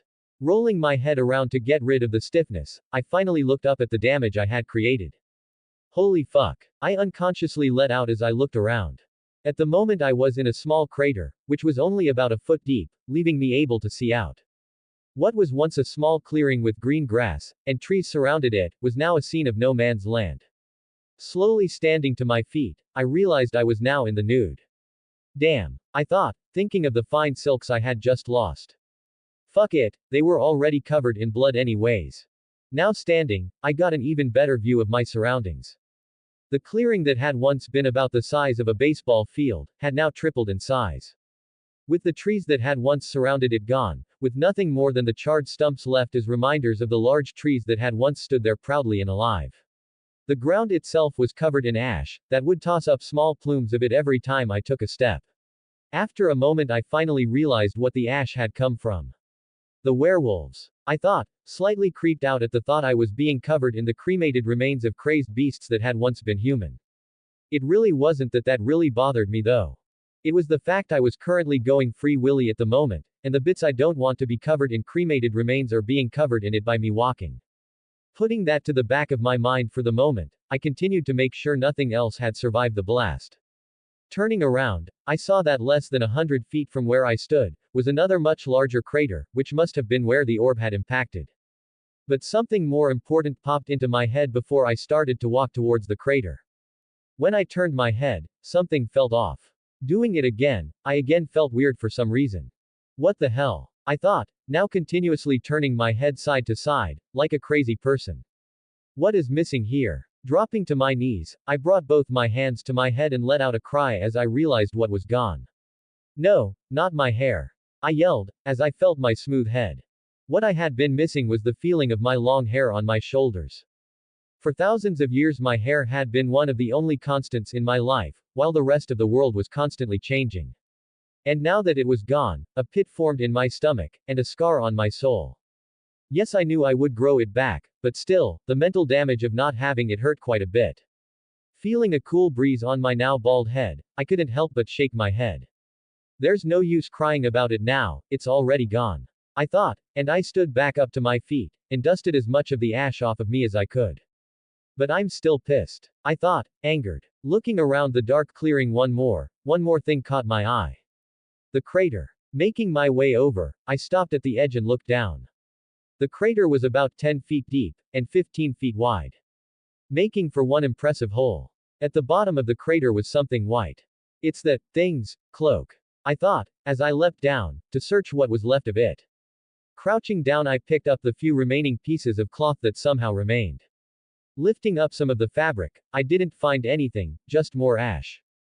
Not too strong now are you little shit. I said, remembering when I was hesitant to fight it.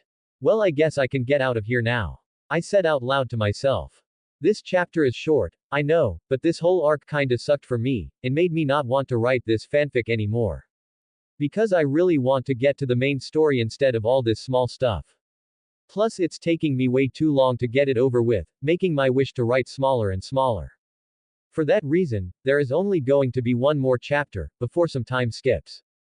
Or well, they won't be time skips. I'm going to summarize what Adam does in a chunk of years. Like when he meets some important people, or what he does in some important periods of time, before some stuff starts to happen, setting off the start of the main story plot. For this chapter I was going to have the MC fight the big werewolf and all that, but I just couldn't find it in me to write it. Maybe someday, when I'm motivated enough, I will come back to this chapter and write that into the story. Because I know the MC won't be bitten, so it won't really affect the story any. And sorry to those who might have been looking forward to this. The circle. Sullen, I made my way back to camp, grumbling the whole way as I absent-mindedly rubbed my head. Should have just stayed in London. It took me until first light to pass the abandoned town, which I stayed away from. By this point, the smell from the bodies would have been terrible. As I got closer to the camp, my nose picked up the smell of cooking meat. Is that my bacon? I thought, as I tilted my head to get a better whiff. They better not have. Quickly making my way through the thick brush, I stumbled into the campsite, before I had to quickly duck my head, under a swinging sword. Bandits, John yelled, as he swung at me again. Grabbing the sword at the hilt, I yanked it from his weak grip before he could finish his draw back and swing. John, I tried to say, before I had to take a step back, to let Henry come tumbling past us, to fall flat on his face, as he had tried to tackle me to the ground with the dagger I had given him in hand. John, it's me, Adam. I said, before he could start trying to fight me with his fists. He stared at me for a moment, when his eyes slowly started to widen. My goodness man, what happened to you, and your clothes? He asked surprised. I kinda got caught up in some fire, and let's just say, I couldn't get away fast enough. The fire, in the sky, Henry wheezed from the ground, as he tried to get air back into his lungs from his hard fall. Ah, yes, you must have been there. John said, as he finally relaxed. Right, well, it's cold, so I'm going to put on some of my clothes. I said awkwardly, as I covered my manhood with my hands. Oh right, cough, yup. John said, as he looked away from me, as I made my way to the cart. As I went, I looked back to the camp, where I expected to see the kids. But they weren't there. Stopping dead, I turned to look at John and Henry, who was just making it back to his feet. Where is Oscar and Gerard? I asked. Pointing past me at the cart, John said. Behind the cart. Turning back to the cart, I crouched to look under the cart, and saw both of them huddled behind one of the wheels. You can come out, it's me Adam, I said in their language. Gerard's head turned in surprise as he heard me. Leaning over, I grabbed one of my bags that had my clothes, as I heard both boys standing. Getting myself clothed in a blur of motion, I was decent again, before they came around the cart to see me. And the surprise was instant as both of their mouths fell open when they saw me. Yeah, I know, I look great, don't I? I said with a smile, as I leaned back into the cart to get a pair of footwear. The reunion was fun for me, and got my mind off my own problems. Well, today is the day we will be heading into France, I said to the boys, as Henry and John started to pack up the camp. To France, Olivier said in a high-pitched voice. That's right, I said with a smile, as those were the first words he had said to me. The biggest city in these parts. I said. And where will we go? Gerard asked. Well, with us of course, if that is what the both of you want, unless you have somewhere you would rather go. I asked. Both boys shook their heads. Very well, I said, smiling again. For some reason their acceptance made me happy, which confused me. Taking a second to think back, I tried to think of times I was happy about something, and realized it had been a while. I had Julius and Jane back home, which was nice, but I never really had anything in my life to bring me happiness. Sure, I have traveled the known world more times than I care to remember, and I have done some incredible stuff, but after a while that sort of life gets old. Shut up with the sappy shit, Adam, I thought to myself. We should be there by midday, so once we are there, we can get the both of you some new clothes. I said, standing up as the horses were attached to the cart. Lifting up Olivier, I carried him to the cart, while his brother followed closely. Setting Oliver into the back of the cart, I then lifted Gerard, and did the same. All right, we are set, so let's get moving. I said to John, who had the horse's reins in hand. Like I had said, we could see the large stone walls of the city by mid-afternoon. Would you look at that? Henry said, as we stopped on the busy road. Nothing like home, John added. What do you mean? I asked, as I stopped next to him. You know the wall. He said, not looking at me, and pointing at the walls. I looked at him. London has stone walls. I said. He looked at me. It does. Yeah, I said, confused. Can you get a move on? Your cart is taking up most of the road. An old man behind us, also with a cart, yelled. Turning, I waved my hand. My apologies, my companions have never seen stone walls. I said, before turning back to John. Let's go, we're holding up the road. I said, before we started off again. This Paris was quite the experience for me as well as John, Henry, and apparently Gerard and Oliver, who had never left their village before. The line leading to the North City Gate, where we had come from, was long. And I mean, what the fuck is taking so long? Long. After standing around for about 30 minutes I got tired of the waiting, and just told John to follow me. Walking past the line of people, we quickly made it to the gate, which was guarded by a group of men wearing armor chest plates, and helmets. They were searching every bag, and going through every cart. As we made it to the front of the line, one of the guards had spotted our approach. Stepping away from his men, the guard captain raised his hand to us. Whoa, and what do you think you are doing? He asked, anger lacing his words.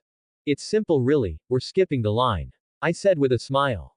The guard looked at us as if I was dumb. You can't just skip the line, all these people have been waiting as well. Oh, well then, I said, looking back at the long line of angry face, that were looking right at us. But what if I gave you this, and you just let us in? I said, raising a medium-sized purse that kinked as I raised it. 15 gold coins, of the finest purity. I whispered to him with a smile. The guard's eyes widened as he looked at the bag. A part of me expected drool to start coming out of his mouth, as he stared at the pouch.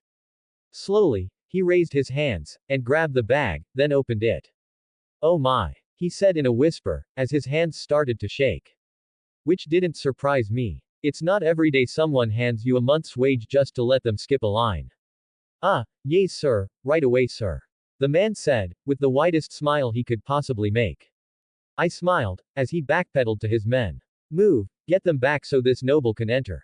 He shouted at his men, getting them to move. As the entrance was cleared, we walked in, as the guard captain gave me a slight bow. I gave him a sheepish smile. How much did you just give em? John whispered. Oh, just 15 gold. I said, not noticing when John stopped walking by me. What? He shouted at me, catching the attention of others who were passing us. Turning to look at him, I raised a brow. What? I asked. Coming close to whisper in my ear, he explained. That's nearly 3 years' wage. I looked at him confused. Really? Yes. Well, it has been a while since I bribed someone, and money doesn't really mean anything to me anymore, so it's not a problem, I have plenty more. I said with a shrug, as I turned to start walking again, missing when John stumbled a few times from lightheadedness. Finding the nicest inn in the richest area of all of Paris, I got 2 rooms, one for myself and one for Oliver and Gerard, while John and Henry would be sleeping with the horses in the stables. As we walked in, I was grateful that there weren't any nude women serving drinks to its patrons, like were common in Rome, in the more upper-class inns.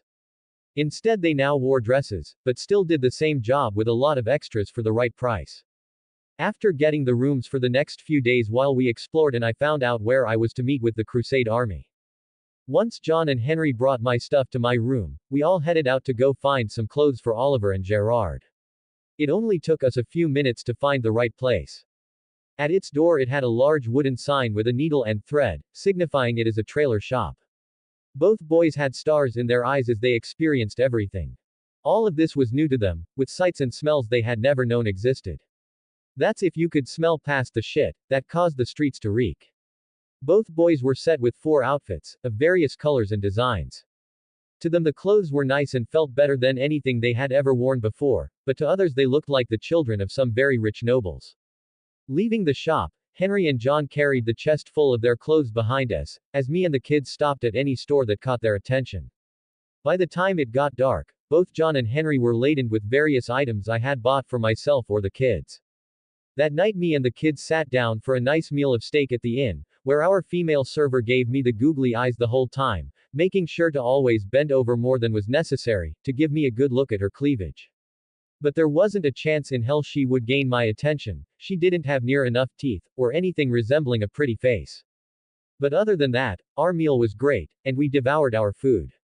What surprised me, was when Gerard had told me that in the last few days, they had eaten more meat than in their entire life.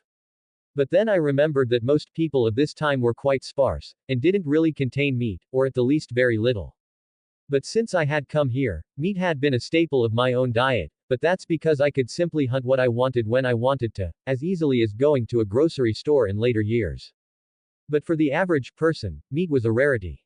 Where they had to painstakingly hunt, and more times than not, come home empty-handed, or buy it with money they didn't have. The next day, early in the morning, we left the inn, to explore some more, and for me to find out what the plan was with the crusade.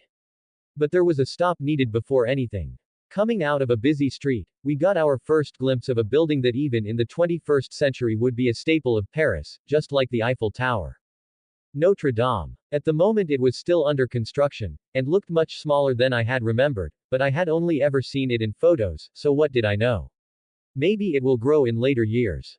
Later that day, when both boys were tired, I brought them back to their rooms and told them I would be gone for a little while, and not to leave their rooms for anything until I returned. Leaving the inn, I made sure to put my sword on, as I went, making sure all knew I was a warrior. From listening in on conversations as I passed, I learned that the army was stationed in the south side of the city, explaining why we never saw them.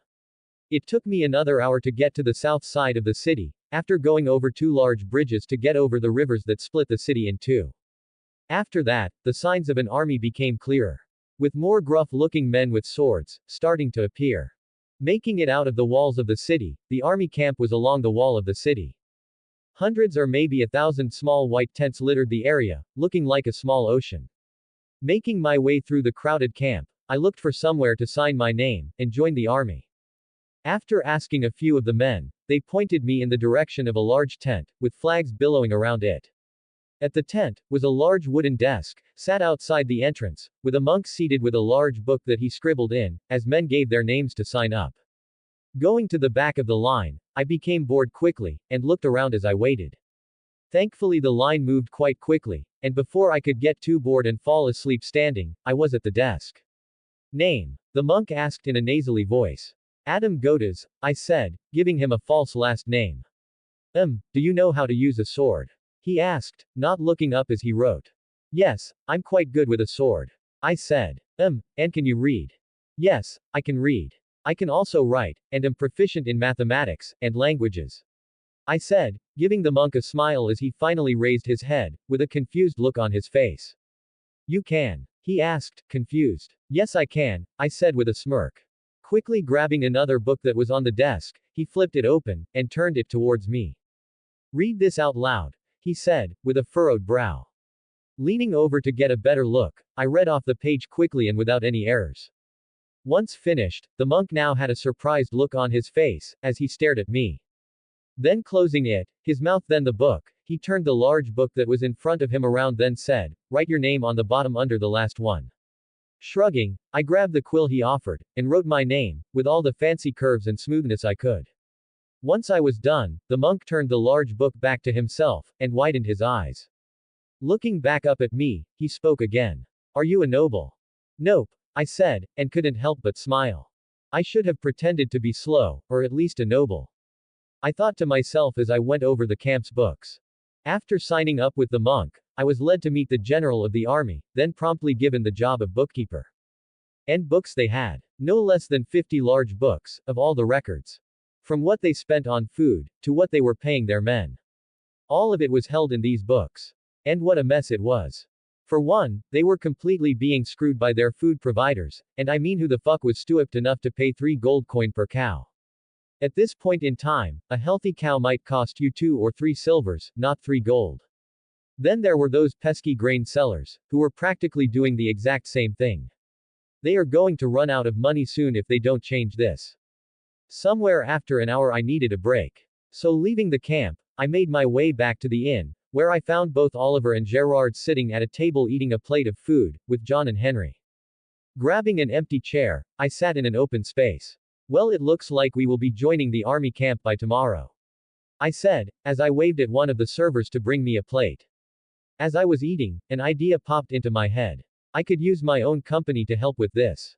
I still had the shipping business, which was run by my Rome bank. But some time ago, one of the branch heads of that bank decided to expand on it, adding an on-land caravan department to it. We shipped food to cities and other locations that wasn't accessible by sea. Finishing my food, I quickly gave John and Henry instructions about watching the boys, and making sure they went to bed at a reasonable time, before leaving the inn again.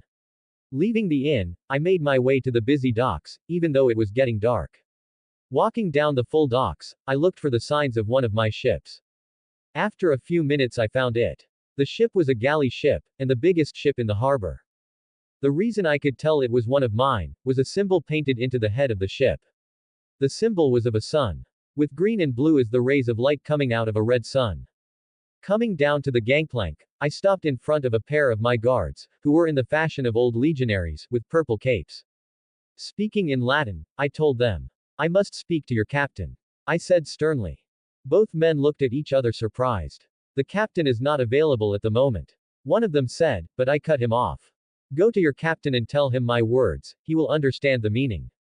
Nox mors est, sol vita est. Night is death, the sun is life, Old Latin.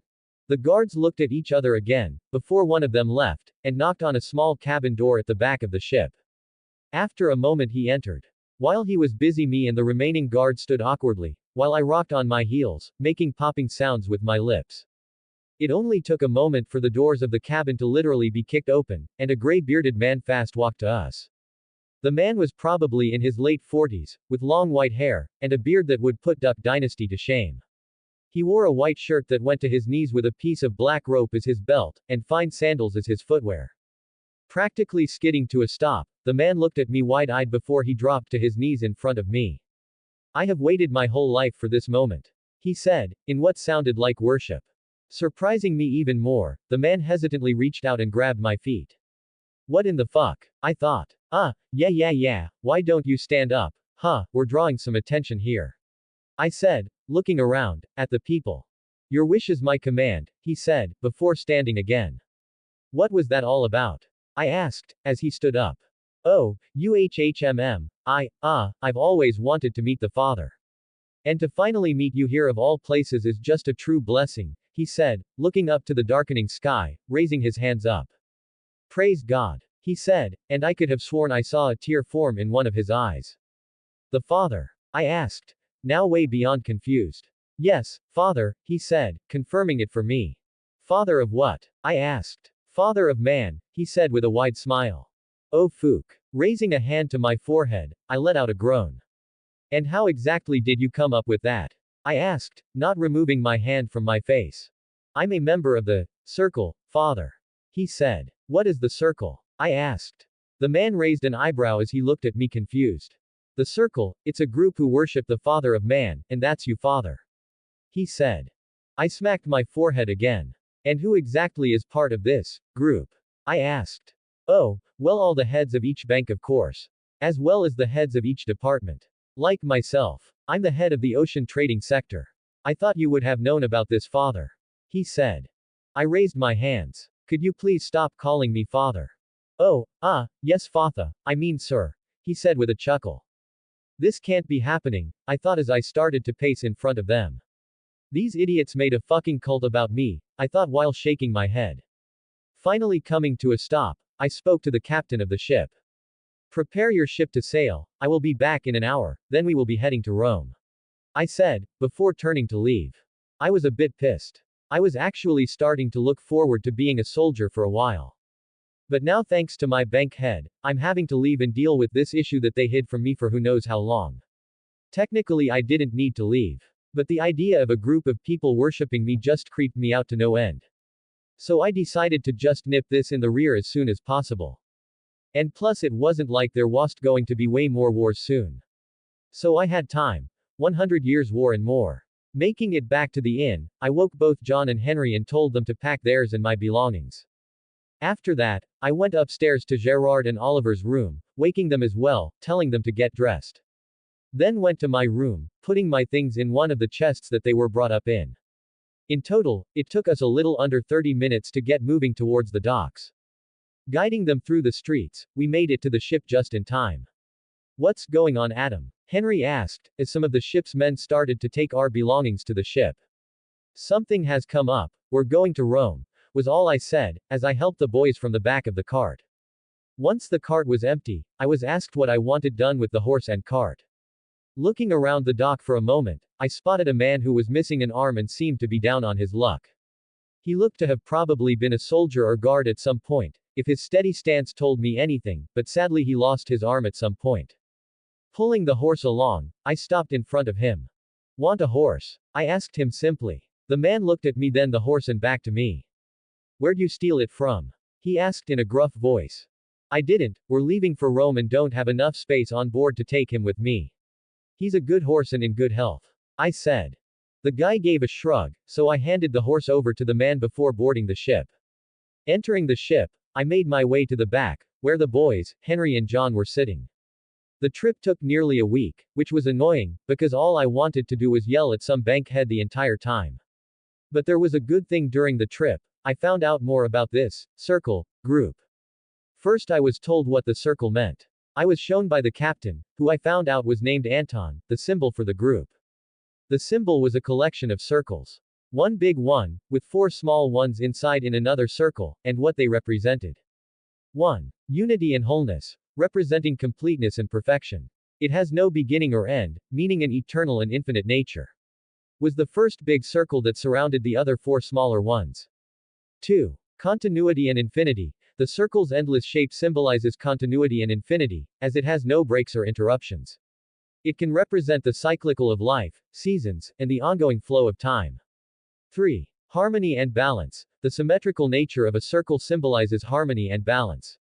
It represents a sense of equilibrium and equilibrium in various aspects, such as emotions, relationships, and the natural world. 4. Divine and spiritual. The circle represents the divine and spiritual realms. It can symbolize the divine presence, enlightenment, and the interconnectedness of all things. Like a halo. 5. Protection. Represents a sacred space, and a gathering, that is protected. And I couldn't help but give a silent nod of respect to whoever came up with all of that, because damn, that was a lot of shit that kinda made sense. Apparently they had 2 meetings a year in the Rome Bank. Once at the beginning of the year, and once in the 6th month of the year. Involving all the bank heads, and the heads of each branch. There were also a lot of other things I learned, but after I found out they didn't do any weird stuff like sacrifices or group sex nights, I felt a bit better, but of course still pissed. By the time we reached Rome's large harbor, I had started to get some hair back on my head. So instead of being bald, I now had a buzz-cut look. But that didn't really matter much, especially here in Rome, where the Pope resides. Every person from the lowest of class to the richest, were true believers in faith, and have gone to church every Sunday. So if I was to show my white hair here, it wouldn't take long for people to start having ideas. Using a hooded cloak, I made my way to the bank. As I traveled the once familiar streets, I slowly started to realize how much of this place had changed in the past few hundred years that I had been gone. Of course there are still some things that remain the same. Like the Colosseum, my horse racing arena, or the baths of Caracalla. Finally making it to the large steel doors of my bank, I looked up at the absolutely massive marble structure that surrounded them. What the fuck? I said out loud. The structure was a true behemoth, of about 4 stories, with massive white marble pillars, and taking up nearly a quarter of a mile from one end to the other. Rome isn't even the main bank, why the hell is this bank so big? I thought, as I looked around. Deciding to get this done with, I made my way inside. The inside was just as grand as the outside, with massive pillars that led you to the desks of the tellers. As I walked, I saw that the marble pillars had carvings in them, depicting scenes of historical events. Like certain battles, or of emperors taking the throne. But one stole my attention. On one of the pillars, was an almost perfect carving of my face, with long hair and all. I'm gonna dig up one of my old bank heads, and kill him again. I grumbled to myself as I walked up to one of the open desks. Good afternoon, sir. May I have your vault's name, number and its security numbers, sir? A young man said, giving me a smile. I stood stone-faced as I took out my beat-up and dinged gold card, and tossed it onto his desk. Your bank head, now. The young man looked confused for a moment before he looked down at the card and froze. Surprising me, the young man opened one of the drawers of his desk and pulled out a slip of paper. On the paper was the symbol that was on my card, then some scribbling underneath. His eyes got even bigger as he read the paper. Ah, yes SSIR. He squeaked, as he stood, and literally ran for his life to the back of the large open bank area, to a door at the far back, where he slammed into it before disappearing into the back. The actions of the clerk drew much attention, leaving me to stand there, as people stared at me. After a few minutes the clerk exited the door, closely followed by another man, who was dressed in much finer clothing, and had rings and chains on his, signifying his status. As he walked towards me, we met eyes, and I instantly knew that he knew that I knew. I couldn't help myself. A cold sweat appeared on his face as I stared him down as he got closer. Sue, yup, that was a big chapter, how about that, 2 in 2 days. But what can I say, I'm motivated, and had a lot of pent-up writing I needed to get out. After the first half of the next chapter the summarized time skips will begin, with sporadic full chapters involving important people to the story. I'm finishing this at nearly 1 in the morning, so I'm beat. I can't really check this for any errors at the moment because my eyes are crossing, so if you find any, please let me know. Thank you as always. Bean. Oh, and before I forget, please check out my other fanfictions. Something when I'm running behind on this fanfiction, or having some serious writer's block, I write those ones to help jog my mind. Hope you enjoy. What it all means. As it turned out, the bank head's name was Alexius Antonius. He was a taller man of this time of about 5'10", with swept-back black hair, brown eyes, and light olive skin, with a lean build. He was maybe in his late 30s, and was the successor of his father. Meaning he was raised to be a head of this bank from birth. Which was fine with me. I didn't care who the bank heads appointed as their successors, just as long as they did their jobs correctly, and didn't take from the honey pot. Hello SSIR. Alexius stammered, as he avoided my eyesight. Take me to your office. I said simply. Turning sharply, Alexius guided me through the massive building, until we were on one end of the large building, on the top floor. Entering large steel doors, I was met with what I could only describe as an exorbitant amount of wealth. The office was at least 300 feet long, and 50 feet wide, with a ceiling about 40 feet up, with a number of pillars leading to the end, where I could see a large opulent wooden desk, with an open balcony behind it, that let in fresh air. The pillars were marble, and had solid gold rings surrounding them, covering the cracks, to make them look like one solid pillar. As we walked to the end, I looked at the large stone carvings that covered the walls, as well as the tapestries. Finally, at the end, we stopped in front of his desk, where two comfortable-looking chairs sat. Turning to look at me, Alexius spoke first. Would you like any refreshments? No, I'm all right, I said. Alexius gulped as I took a seat in one of the chairs without asking, and finally lowering my hood, to show the white stubble on my head. Why don't you take a seat, Alexius? I said, gesturing to the open chair. Quickly he sat, and perched himself on the edge, looking like a child about to be scolded by their parents. So, the circle? I asked, looking him in his eyes, which widened slightly. I'm sure he had been trained in keeping his facial features calm in situations like this, but the subtle twitches, and perspiration that started to cover him were all the signs I needed. Ah, you found out about that? He asked sheepishly. So all of you were trying to hide it from me? I asked, raising one of my brows. Well, not exactly, father, he said, raising his hands. That was never the founder's intentions. He continued before I could tell him not to call me father. The founders? I asked. Yes, the original bank heads. Very nearly 1,000 years ago, all of the bank heads came together to make the circle, here in Rome. He said, pointing down at the ground. And what exactly do all of you do? Because I'm a bit confused as to it all. Alexius chuckled. It would probably be best if I showed you. He said, standing to his feet. Following his lead, we walked to one of the nearby pillars. Raising his hand to one of the gold bands that circled the pillar. Alexius moved the band to the side until there was a solid clunk that filled the room. Followed by the sound of stone on stone. Turning in the direction of the sound, which was about 5 feet in front of the desk, I turned to see that a staircase was forming into the ground, as the slabs of marble that once looked sturdy, lowered down to make steps. Geez, they even have a cool secret entrance, I thought, as we started walking towards the stairs. Entering the stairs, I saw that it was already lit. These stairs will take us right to the Hall of Records, Alexius said, as we descended. The Hall of Records? I asked. It is where we keep all of the records of the circle and you, father. He said. Could you stop calling me father? I said, as I ducked a torch. I'm not much for it. As you command, Alexius said, not breaking his stride. To my amazement, it took us nearly 20 minutes of continuously going down the stairs at a good pace to finally reach the bottom. Once we were out of the staircase, Alexius had to take a moment to catch his breath. That is why we only have 2 meetings a year. This trip can be hard on some of our older members, he said with a pant. Looking around, I was greeted by the sight of a pair of absolutely behemoth gold doors, that were no less than 30 feet high. I stared open-mouthed at the sight. Are those made of real gold? I asked. Alexius nodded, finally able to breathe normally again. Yes, they were built here in our own foundries. And how did you get them all the way down here? I asked. Alexius smiled. These doors were commissioned by the third head of the Rome Bank, when we were expanding the vaults to deeper levels. When construction was underway, a large cavern was discovered, which was turned into the Hall of Records. He said, walking to the gold doors and laying a hand on it. The opening was big enough for us to get the doors through, then set upright. Can it open? I asked, as I pushed on the door. No, they are too heavy. And are not meant to, they are meant to be symbolic.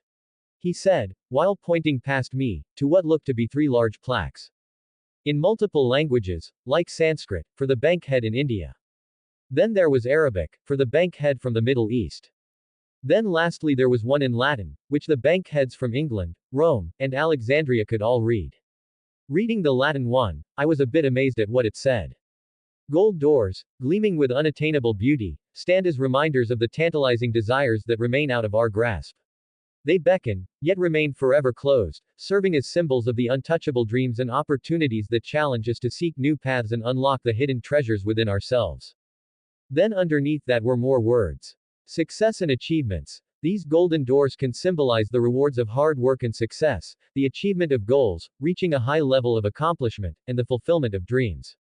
Opportunity and abundance. These golden doors can signify opportunities and abundance that await you behind them. Prosperity, wealth, and favorable circumstances. A gateway to new opportunities and experiences. Transformation and enlightenment. Gold is considered a symbol of transformation and enlightenment. These golden doors may represent a passage or gateway to personal growth, spiritual enlightenment, and self-discovery. Or signify a transformative journey or a new phase in life. The hidden or valuable knowledge. These golden doors may also symbolize hidden or valuable knowledge that lies behind it. And the pursuit of wisdom, education, or the discovery of profound truths. Then at the very bottom was one more thing that I read out loud. In a world consumed by greed and overshadowed by darkness, let us embark on a different path, guided by the light of wisdom and knowledge. As we navigate through the complexities of life, may we resist the allure of selfish desires and instead, strive to cultivate our minds and souls. Let us honor the legacy of our blood father, who walks the path of righteousness, and embrace the responsibility to follow in his footsteps. By choosing wisdom over greed, and good over evil, we can shape a future that is defined by compassion, justice, and the triumph of the human spirit. I was a bit stunned. This was a lot more than I had originally thought it would be. What I had imagined was a bunch of cloak-wearing crazies, sacrificing goats to a massive altar of me. But from what I just read, these guys pursue knowledge, and the balancing of the spirit. As well as to strive for justice and peace. Turning back to Alexius, I raised an eyebrow. So how do we get in? I asked, ready to see what was inside. Apparently the way we would get in was a sort of test of the mind, where you had to find a way to open a secret passage. At least that's what it was for new members. But Alexius didn't bother putting me through it, and instead walked to the 3 large plaques. And pressed down on certain words on each one. The hidden, he said, pressing that word on the Latin plaque. Enlightenment, he said, pressing the other plaque that was in Sanskrit. Then at the bottom of the plaque in Arabic, he pressed, of the human spirit. As the words left his mouth, a rumble started. Turning, I saw the stairs we had come from rise back up, to reveal a tunnel. Sneaky, I said with a chuckle. Wait, so there is nothing behind those doors? I asked, pointing over my shoulder at the massive gold doors. Or is this tunnel just taking us around it to the other side? He shook his head. No, just rock. This tunnel will take us in the other direction. I couldn't help but let out a laugh as we started to walk down the tunnel. The tunnel was carved out of the solid stone, and looked to go on forever. I'm really starting to understand why there are only 2 meetings a year. This is turning into a whole side quest of its own. I thought to myself. Finally making it out of the tunnel after only a handful of minutes in a left turn. We entered a large room. The cavern, I said, as I looked into the large open space that seemed to go on forever. We had come out of the cave about 50 feet up on a ledge that zigzagged down to the ground. And from where I stood at the top, I could see hundreds of shelves that held leather-bound books, and scrolls shoved into them all. All around the hundreds of lined-up shelves, were large stone bowls that were carved from the earth with oil fires burning from them, being the only fires needed to cover the shelved area. But further out, the light didn't reach, making it look like the shelves were an island in a black void. And what are all of these texts of? I asked, turning to look at Alexius. Medicine, languages, and anything we could get our hands on. He said, with a smile. As well as some about you, he added. Of me? I asked, tapping my chest. There are stories about me. He nodded. Yes, there are. Would you like to see them? He asked. Lead the way. It only took us a few minutes to get to the bottom of the stairs, and into the bookshelves. Finally making it to the center of the bookshelves, there was an opening where a large round table sat, but something else caught my attention instantly. What is that? I asked as I came to a dead stop. Turning to look at what I pointed at, Alexius spoke. That is you. Alexius said. I can see that, but what I'm asking is why there is a 15-foot marble statue of me in the center of this room. Well, you are the reason for all of this. Our guiding light, he said, his voice taking on that hint of worship. Long story short, there were stories about me written from long-gone bankheads who had met me, as well as stories from scholars who had encountered me on my travels. Some of them were thousands of years old. For hours I went through each and every one of them one after the other, as Alexius kept handing me more. And to be honest, I couldn't really remember much of them. Sure, I was smart and had a pretty good memory, far beyond a regular person, but there is also a limit to it. That's why I had a very private journal that I kept hidden from even Jane and Julius, with things I needed to know about in later years, like the whole plot of the world I'm in, the name of certain characters, and all that. Along with everything else I knew about the 21st century. By the time I finished reading all the stories they had about me, I started to realize why this group that had formed around me, were the way they were. To them I was the first man, created by God. In the stories I was shown as an immortal person that sought justice, like when I ended up dealing with a number of the corrupt businessmen in Rome, even though I was using corrupt officials in Rome, to get rid of my competitors so I could make more money. But they didn't know about that. The story they had only showed the outside story that was created to cover up the real reason. Or that I was someone that sought knowledge. Because I was seen stealing a bunch of scrolls from the Library of Alexandria when it was burning to the ground. Even though I had taken them to add to my own collection of items, and saw it as a waste to just let them burn. Once I was done reading, we slowly made our way back, and out of the underground library. I didn't say a word the entire time, being too caught up in my thoughts. They actually believe me to be the person they wrote about. A good person, I thought. Finally exiting the stairs that led us back to the office, Alexius reclosed the stairs as I took a seat. For a few more minutes I didn't say anything, and instead, I continued to think. Why should I care what they believe in or use to better themselves? So making my mind up, I gave the approval to Alexius that he could continue all of this, but I made sure to leave him with a warning. When I came here today, I didn't know if I was going to kill you or not. I said, pausing, to let that float in the air for a moment. Then the rest who were involved in all of this. I finished. I saw Alexius gulp. But, from what I have seen here, I couldn't be happier. I said, instantly seeing the relief of Alexius's face. I kind of felt bad for them. They were using me as someone to follow in pursuits I myself never followed. I never had a problem bribing a corrupt person to get what I wanted. Or killing someone. I wasn't a wise old man who gave advice about the cosmos. I was just like any other person. But this group of people use me as a figurehead, and a person to follow to better themselves. So who was I to get in their way of something they had apparently been doing for 1,000 years? Just as long as they didn't start doing any of that weird crap, I was fine with their little book club. Whoa, that's 3 in 3 days, what's going on here?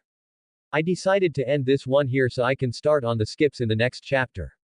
And thank you all for the support you have all shown. It truly means a lot to me. Bean. Oh, and I nearly forgot to add this. Please check out some of my other works. They are pretty good if I must say so myself. Enjoy. New adventures and sad endings. Making it back to the ship, I collected Oliver and Gerard. I found them in the small cabin that had belonged to the captain of the ship, Anton, before he loaned it to us for the trip. It was big enough for them to add another 2 hammocks for me and one of the boys. They were currently sitting on the ground playing with some of the toys I had gotten for them in Paris. I asked if they wanted to do a little more exploring of a new city. And of course they said yes. Leaving the ship, I made sure to bring both John and Henry so they could carry anything we had bought. It was good to be back in my old stomping grounds. It had changed so much that this was like a whole new experience for me, just like it was for the others. We ended up buying more clothes for myself and the boys. I got new tunics as well as a new black cape that had a nice hood to cover my head while in the most concentrated place of religion in all of Europe. You couldn't be too careful. We visited everywhere that interested us. And as we went, I noticed that we were being followed by a group of my bank's guards. They stayed at a distance, but stood out like a kangaroo in a tuxedo. With their black legionary armor and purple cloaks, they drew the most attention. My guess was Alexius sent them out to watch out for us. We ended up spending nearly a month in Rome itself.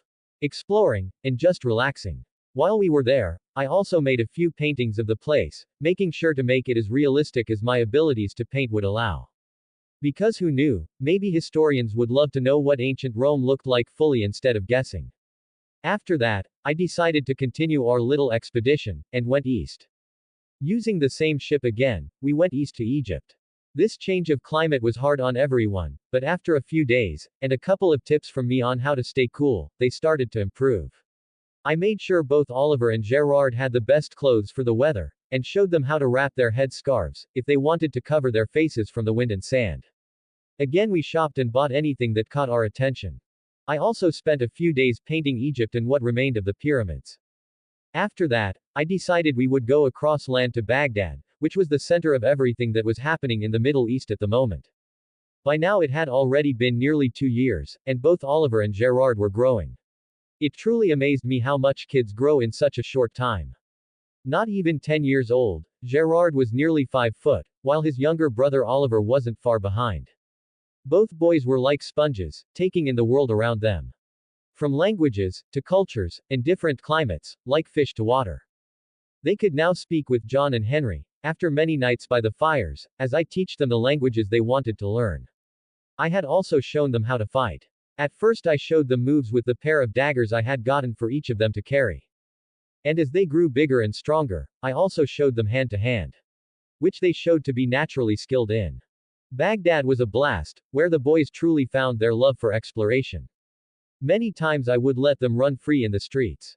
But I did tell them if they were ever in trouble, go to the large Gringotts bank I had in Baghdad, and to show them the gold cards I had given to each boy, and they would know what to do. There was only ever one problem. Some street thugs saw them spending a good deal of gold, so they thought it would be a good idea to try and rob both Oliver and Gerard. Long story short, both boys went to town on them, incapacitating 7 grown men without needing to kill any. Their smaller size helped them do so. As it turned out, that group of men were bribing the area's guards to let them do what they wanted. And as the guards saw what they did, the guards ended up chasing both Oliver and Gerard through the streets, all the way to the bank. But both Oliver and Gerard are quite nimble, and beat the guards there easily. Both boys ran up showing the bank guards the gold cards with my symbol on it. And since all guards at all my banks come from and are trained at my Rome bank, they knew well what that symbol meant. It ended up in a long standoff with the guards of the city. The only problem was that the Baghdad bank, being the central gold holder for practically the entire Middle East, had a lot of guards, and I mean a small army of very well-trained men. 8,000 to be exact. When I showed up, I was pretty amazed when I saw the standoff.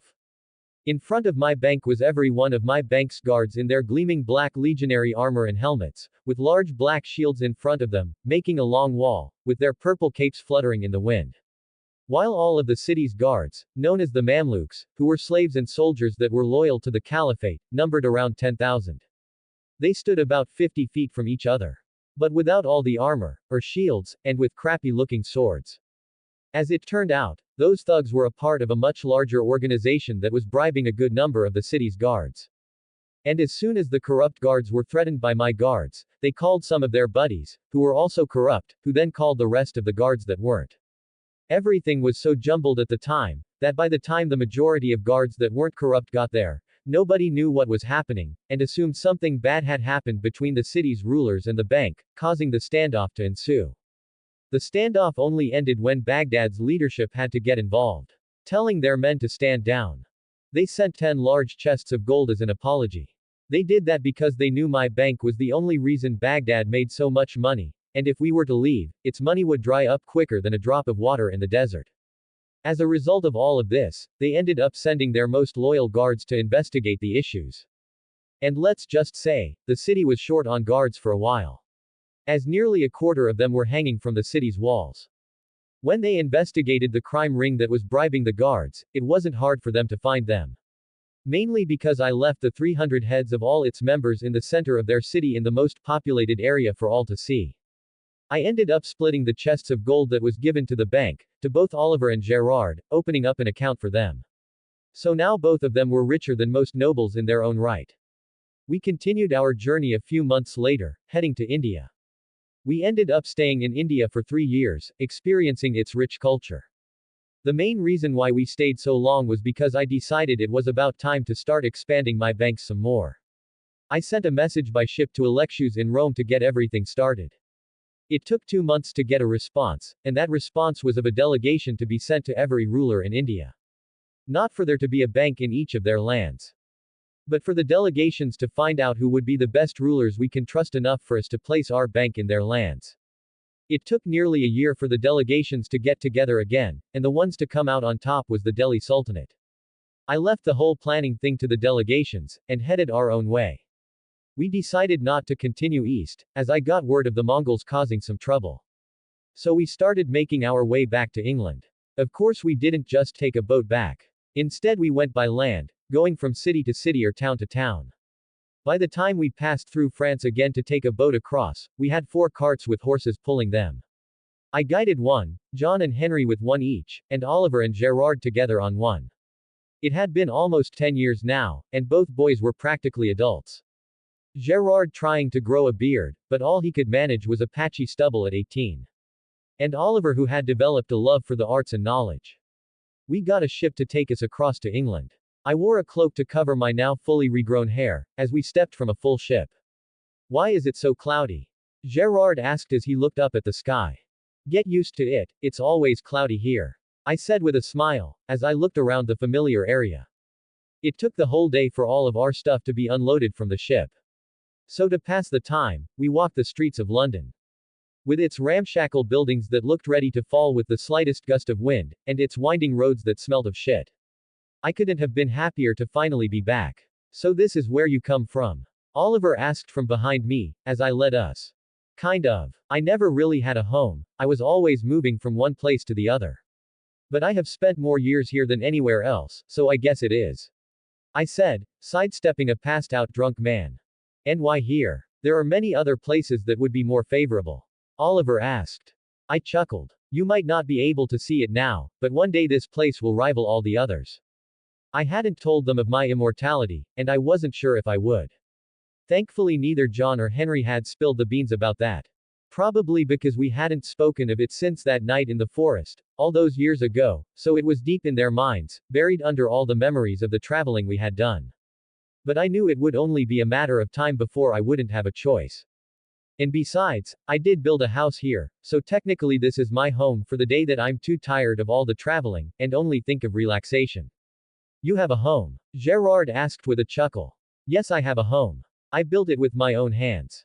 I said, turning to give him a look. Neither of them knew too much about me, other than the fact that I was a traveler with seemingly unlimited money, and had close relations with the scattered Gringotts banks. It will be a tight fit for all of us, with a friend of mine and his wife who stay there. He stayed here to watch over the house and to deal with some business here for me. But it won't be too bad, we have slept in much worse, and we can add on an extra room to the house for the both of you. I said, coming to a stop to let a pair of men who were in a fight pass by. It might be nice to settle down for a while. Oliver said. Maybe. Gerard said, as he turned to look into a bakery that had an enticing smell wafting from its door. Early the next morning, we pulled our carts of stuff out of the walls of London, and I started to head home. It didn't take me long to figure out something was different. Walking down the dirt road, I saw that the small trail that had once led to my home had been widened. And from the look of it, well used. Turning down the road, we walked down it and took the left turn, which should have revealed my small stone home. Instead it showed nothing but more fucking road. I came to a stop for a moment as I stared at the spot where my home should have sat. But instead there was nothing but a road. Even my beech tree was gone. What the fuck? I thought. Moving down the road some more, surprised at how much longer it was. 20 minutes later, I found out why the road was so long now. Coming out of some trees that were on both sides of the road, I got my first glimpse of a massive castle. That little shit. I shouted as I saw it. He built a fucking castle and demolished the home I had built with my own two hands. I continued, as I picked up the pace, so I could give a 1,000-year-old man-child an earful of my rage. Making it to the large wooden door that was open. I was stopped by a pair of guards. Move out of my way, or I'm going to throw the both of you out of it. I said, with a snarl. Ha, yeah right. The one to my left said. Nobody is to enter without the Lord's permission, the one to my right added. Oh really, I said, now washing my face of anger, and spreading a wide smile across my face. Let it be that way then. I said, before either of them knew what was happening, I smashed their heads together. Not hard enough to kill them, but to give them one hell of a migraine, when they woke. Leaving the carts behind, I strode through the courtyard of the stone castle, until I made it to another pair of large wooden doors. Restricting my strength, I pushed the doors open, letting them slam into the walls as I strode in. Julius, get down here now. I roared, knowing that no matter where he was in the cast, he could hear me. It only took 2 seconds for me to hear the flutter of cloth, as Julius blurred into the large reception room. Ah, Adam, you're back. Julius said, with a wide smile, as he came in for a hug. But our reunion was short-lived. Because as soon as he was in range, I swung. Landing a solid punch to the left side of his face, sending him flying backwards, and into a stone pillar. You destroyed my home, and built this. I said, striding forward. Wait. Julius managed to get out. We didn't have a choice, the building collapsed right on top of us. Julius got out in a panicked rush. I posed. It what? I asked. The beech tree died some time ago. And during a bad storm it was knocked over and landed right on the house. Julius again said quickly. I stared at him for a solid minute, before the sounds of rushing feet could be heard. Coming from behind me, with their swords drawn, were Oliver and Gerard ready for a fight. Adam, are you alright? Gerard asked, as they came into the room. Taking a deep inhaled breath, I turned to look at them. Yes, I'm fine. It just seemed some people here had forgotten about me. But there is good news, you will each have your own rooms. I would be lying if I said I wasn't a little upset. That place had been my home for literally almost 1,000 years, and to find out that it was gone was like a kick to the sack. But I also had to admit that the place had been falling apart when I had left, and there was only so much longer it could have held together. The introductions were pleasant, especially when Jane returned from a hunt. The look of shock on their faces when she walked in was priceless, and never before had I wished for a camera. It took me a while to become accustomed to living in the castle. With more rooms than we would ever need, I started to feel that lonely feeling again, as I would walk down empty halls. But then that started to change. Gerard of all people took a liking to one of the maids of the castle. Her name was Isabel, and was a blonde woman, of larger proportions than was common to this era. In the 21st century, she would be considered triangular. Or in other words, bottom-heavy. A very pretty woman. Before I knew what was happening, I was sitting in a church as they got married. Not even a few months later, his wife was pregnant. And to all of our surprise, they had a pair of daughters. Not much later, Oliver brought back a girl he had been courting for a few months. Her name was Emma. A short brunette with coal-black eyes and a skinny figure. And just like Gerard, they were also married. And having kids shortly after. Both by the age of 20, which was quite old to be getting married at this time. Commonly 13 to 15 was the average. Now a few years later, our castle was bustling with life and activities as small children seemed to be everywhere, as both Isabel and Emma just seemed to be having children one after the other. The best part of it all was that they all called me Grandpa. Which was funny, because both Gerard and Oliver were starting to look older than me, while I looked to be no older than a teenager myself. Gerard and Oliver hadn't asked me about it yet, but I knew it was only a matter of time before they did so. And like I thought they would, they did ask. They asked me why neither myself or Julius and Jane never seemed to age. So I had the talk with them, the whole, I'm the Adam talk. Which they took quite well, and apparently had kinda guessed, which surprised me a bit. But they told me that in all of their travels with me, they had never seen anyone else with white hair. And after coming to the castle they had finally had the chance to read the Bible themselves and put the pieces together. But Jane and Julius were a different story altogether, and was harder for me to explain. So I had Julius help me. We showed them the pros and cons of becoming a vampire, like immortality and the powers that came with it. They sat and didn't ask any questions and just let us explain. At the end of it all, I asked them the important question. Did they want to become one? Neither said anything for a while before Oliver asked the first question. What happens to the soul when you become one of these vampires? He asked. I thought for a moment, then shrugged. We don't know. I said. For all I know it's perfectly fine, and nothing happens to it. Or I could be wrong, but I can't see them, so who knows? It took them a few days to make their decisions. And it was to stay human. They didn't want to risk their souls. I was sad when they told me that. I had become more connected to them than anyone I had ever before. And now I knew that one day, they would be gone. So I decided to spend as much time with them as I possibly could. And I did. We would go on the occasional adventures. Sometimes we would go north to the lands of the Scots, or every now and again, wives permitting, would go across the pond to France. But there is only so long in a mortal life, and at the age of 68, Oliver was the first to go. He went in his sleep, never knowing he was passing on. He was buried in a large tomb I had constructed within the castle's church. The tomb was large enough to hold 10 generations of their children. Something special that happened when they were alive was take on my last name Gray. Being born as peasantry they never had one, so they decided to take my own. So the tomb became known as the Tomb of the Greys. The time after Oliver's passing was hard on us. Even Julius and Jane. But me in particular. I felt a numbness that seemed to take the light from my eyes. And not long after his brother, Gerard also passed at 74 years. He was buried with his brother in the tomb. By now their children already had children and families themselves, and farms to run that I had bought for them, so I didn't get to see them much anymore. It was probably best that way anyhow. I was sure they knew who I really was to the world, but that didn't seem to matter to them. To them I was just Grandpa. Henry and John had died many years ago, after living out the remaining 30 years of their lives as rich men, in large homes. And from what I heard, surrounded by many women. Sucks for them, that in both of their wills, I had all of their money donated to churches and orphanages, since neither of them had kids, or were actually close to any of their mistresses. But now without much left for me here, I left again.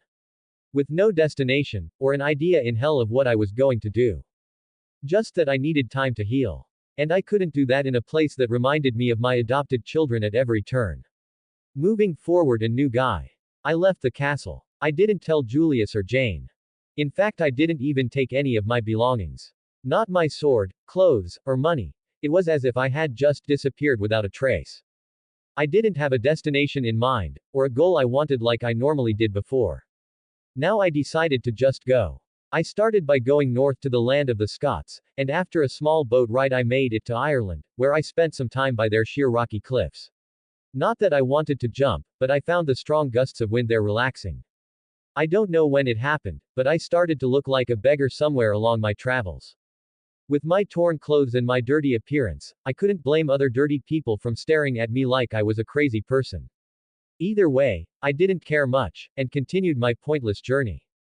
I'm not sure how long I walked. Maybe a decade or so, long enough to reach China then Egypt on foot.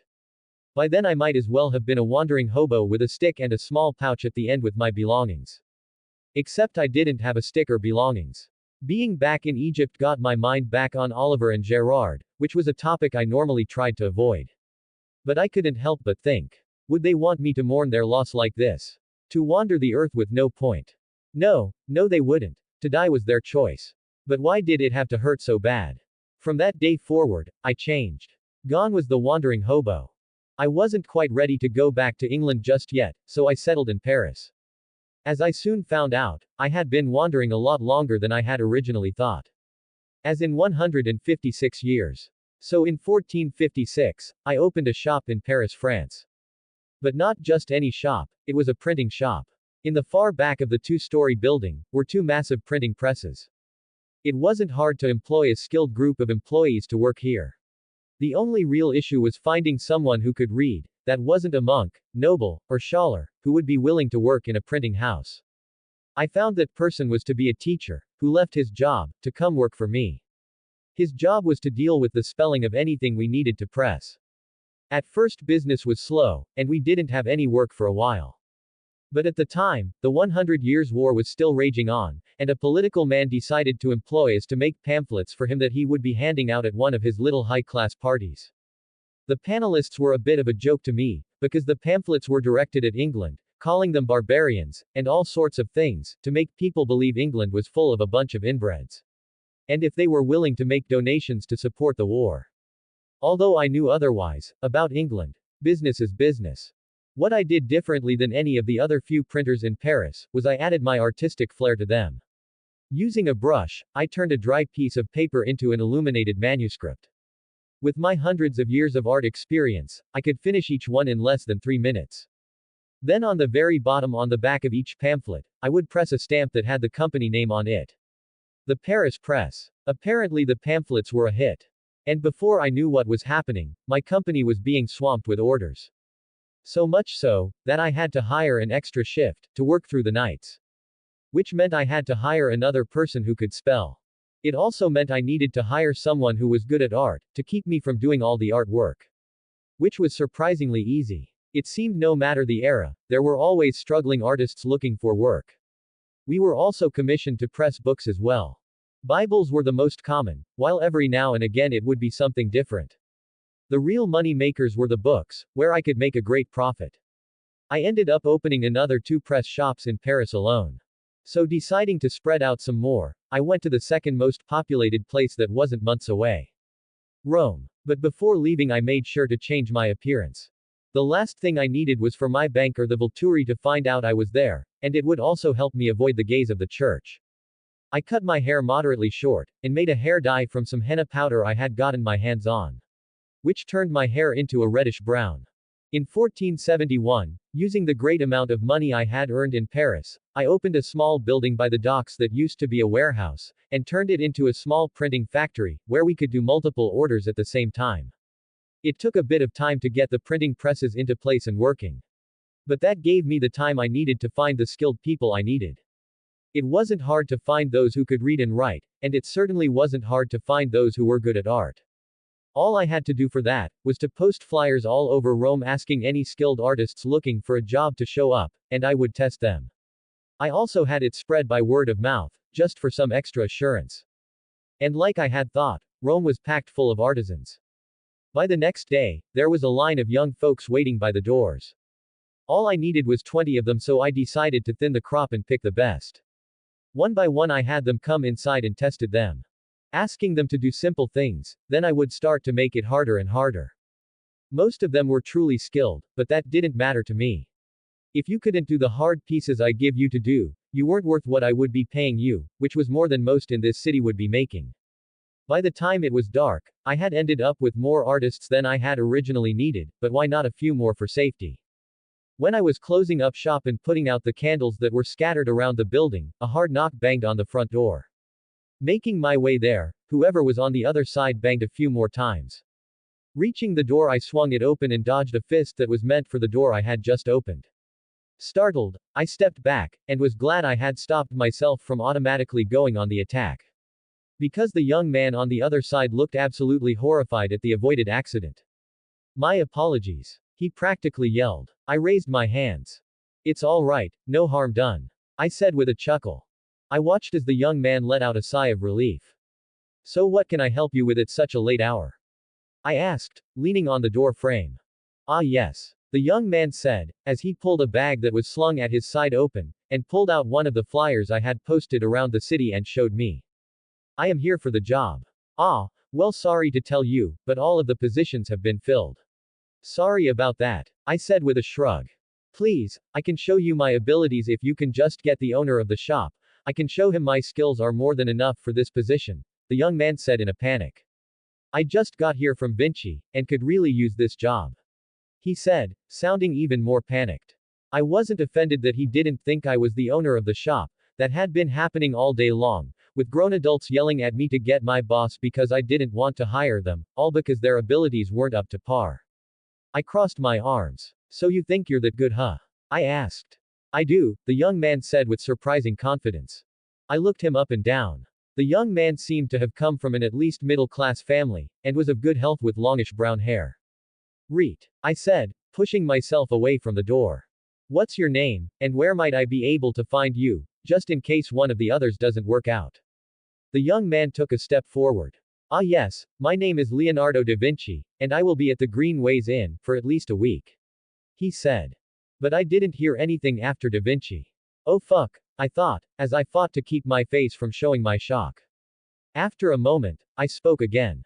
Da Vinci, you say? He nodded. Why don't you come in? I think we might have a spot for you here after all. As it turned out, this was Da Vinci's first day in Rome as an aspiring artist. His main goal was to become a student under a master painter. But he still needed money to survive. Me and Da Vinci quickly struck up a friendship after I hired him to work for me. Our shared intelligence, and our abilities in art, helping it form naturally. Even though in later years he would be considered as one of the true greats of art, at the moment, he was truly far away from that title. So I decided to guide him. I wouldn't say I'm the greatest painter to ever live. But I'm pretty damn good. I taught him everything he could contain. Which wasn't any small amount, mind you. Shadows and lighting, to the best ways to hold a brush. For years I got to see firsthand, as I watched Da Vinci grow into the man who will be known for hundreds of years. But eventually, when Da Vinci was in his late 20s, he decided to go out on his own, and to become that man that the world would come to know. I wouldn't say I was sad at his departure. I knew his destiny was different than my own. But there was still that twinge of sadness that came with every loss in my life, but like usual, it didn't last for too long. And again, I was ambling alone with the flow of time, until I felt like going home once again. For a while I lived an average life. Not using my bank's power to give me any advantage, or financial benefits. But instead, making everything I did a challenge. Because an easy life to me is a pointless life where there is nothing to push you forward to take another step down the winding road of time. When I first came to this world, it was to see the world, my business in Rome, then my banks. Sure, I took a break for a while in England, and would occasionally go on small adventures. But I always had something I wanted to do. The problem is, I'm starting to run out of things to occupy me. My business was starting to run itself, and I would just be cooped up in my office all day while my employees would do all of the work. But that's when something came to my attention.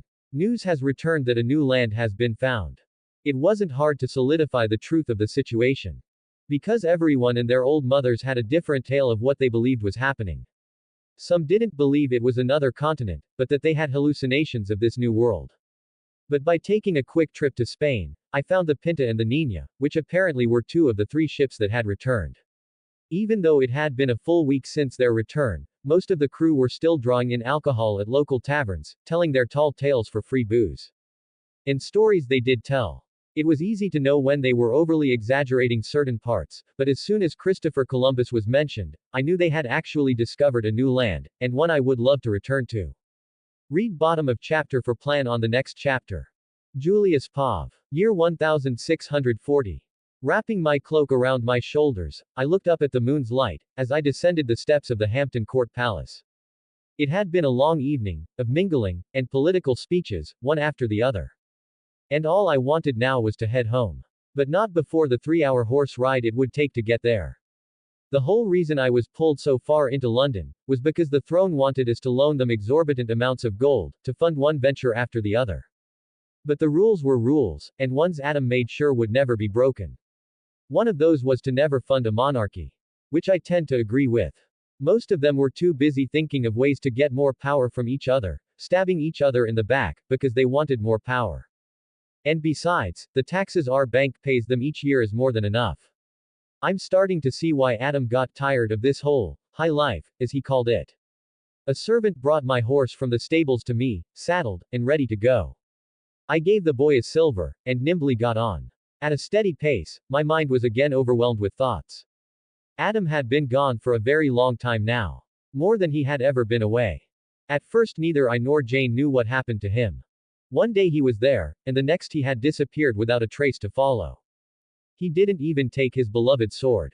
I had spread the word to all bank heads to be on the lookout for him, and if seen, don't bother him, just send word to me, so I would at least know where he is.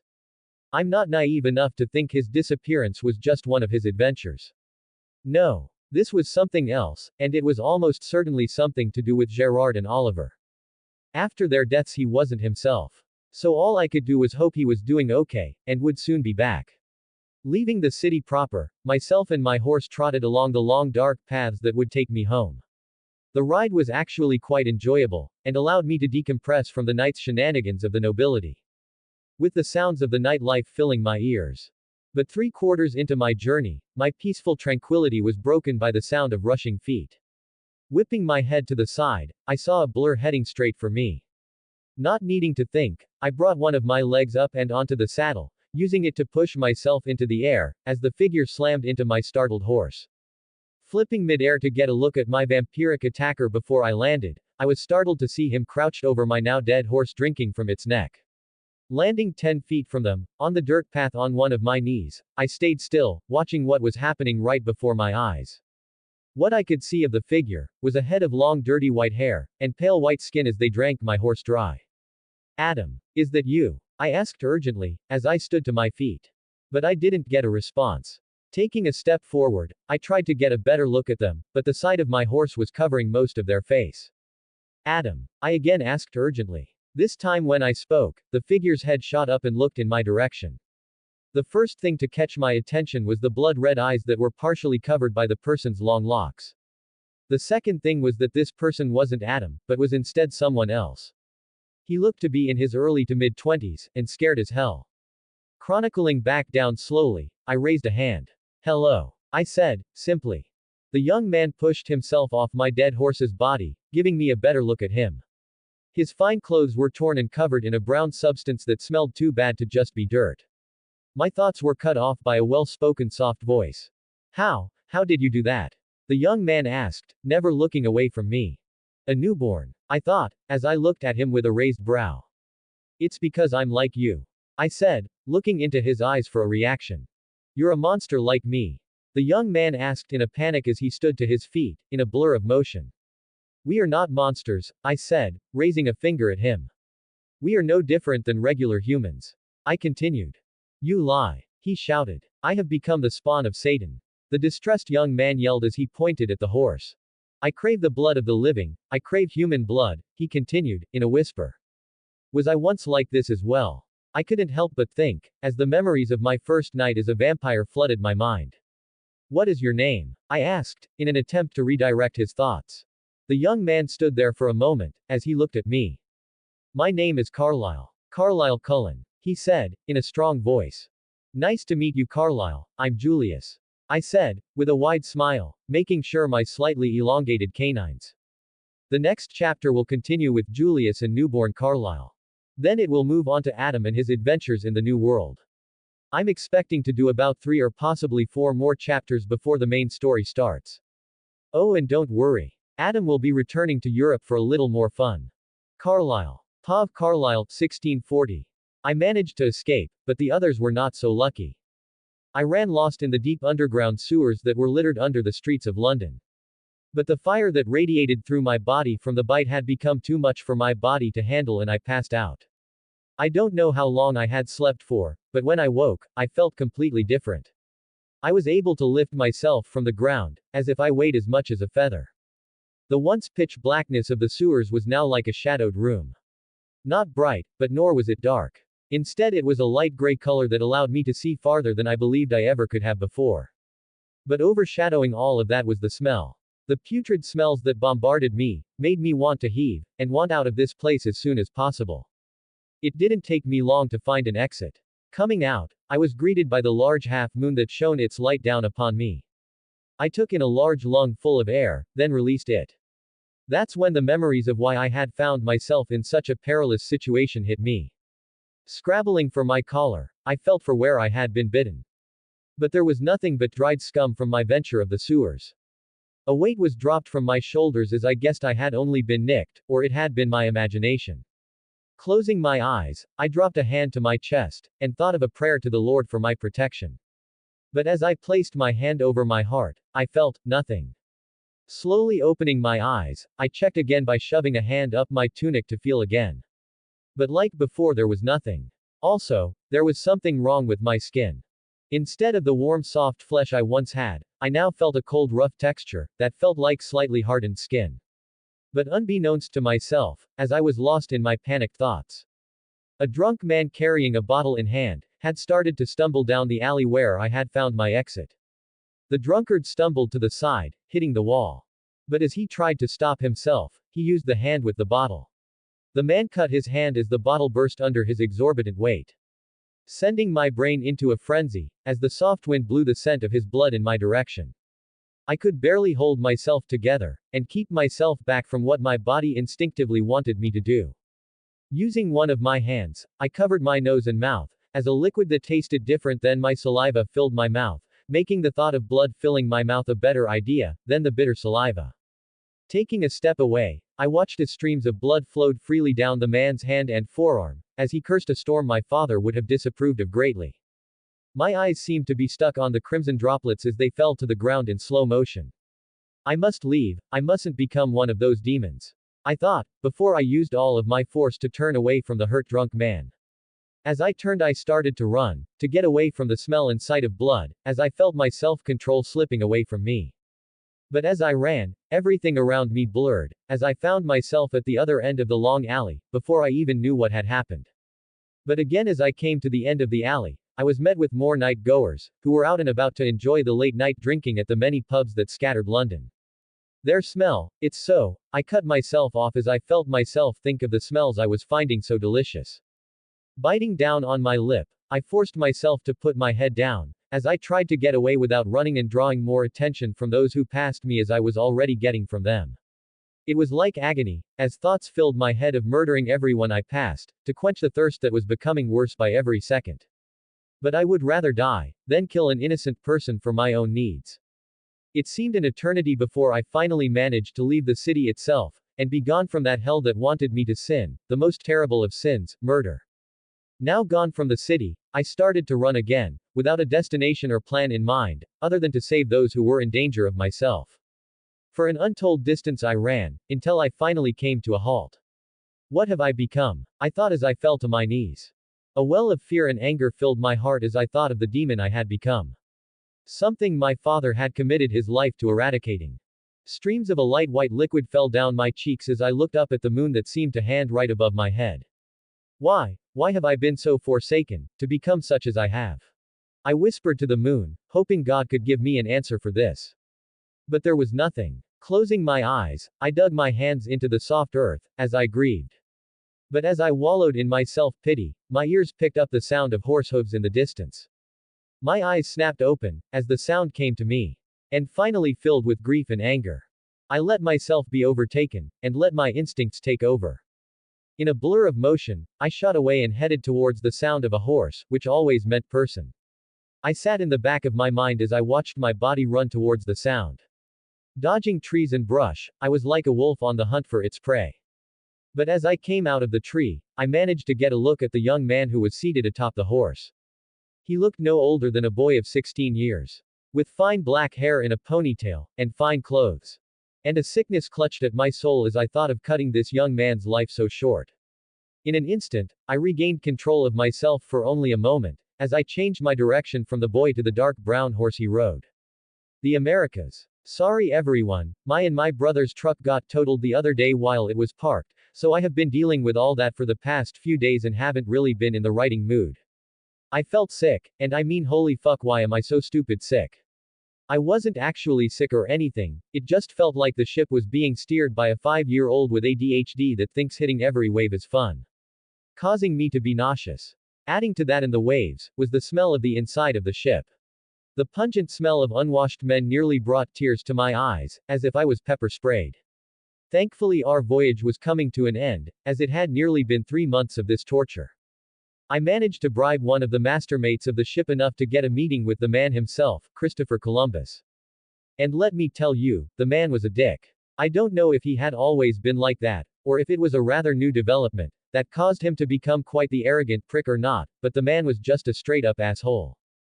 But I, the ever professional, managed not to tear his head off and shove it where the sun doesn't shine, leaving later generations to wonder where his head went, when it was right in front of them the whole time. Instead, I managed to bribe him to take me with him, and to drop me off in the new world.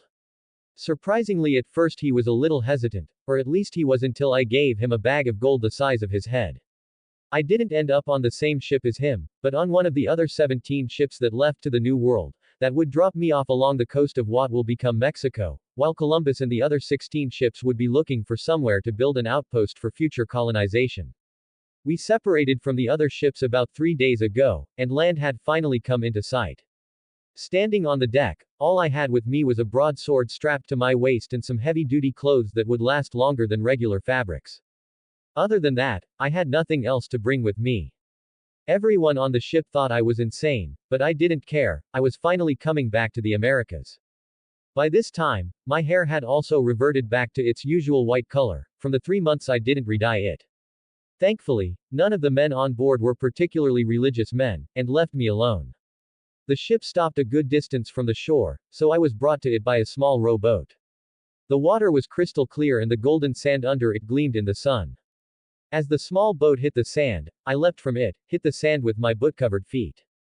Some 20 yards from the shore was a long line of dark jungle. Giving the rowboat a hand to get them off the sand and back in the water, I watched as the rowboat made its way back to the ship, giving them a wave as they left. After a few moments, I turned to look at the jungle behind me. Looking at my system's map, I found I was dropped off towards the middle of Mexico. Tecolootla. Scattered in all directions were different blue dots resembling places of population. But there was one not too far from myself that seemed to be the biggest one.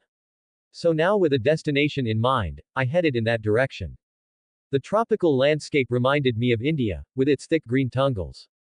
Slowly making my way into the jungles, I listened to the buzz of the wildlife all around me, from the bugs, to the chirping of birds that flew from tree to tree. It didn't take long for me to traverse the jungle, and come into contact with the inhabitants of this land. It seemed I had been found by a hunting party of young men, all of whom had spears, and small bows. To say they were startled would be an understatement.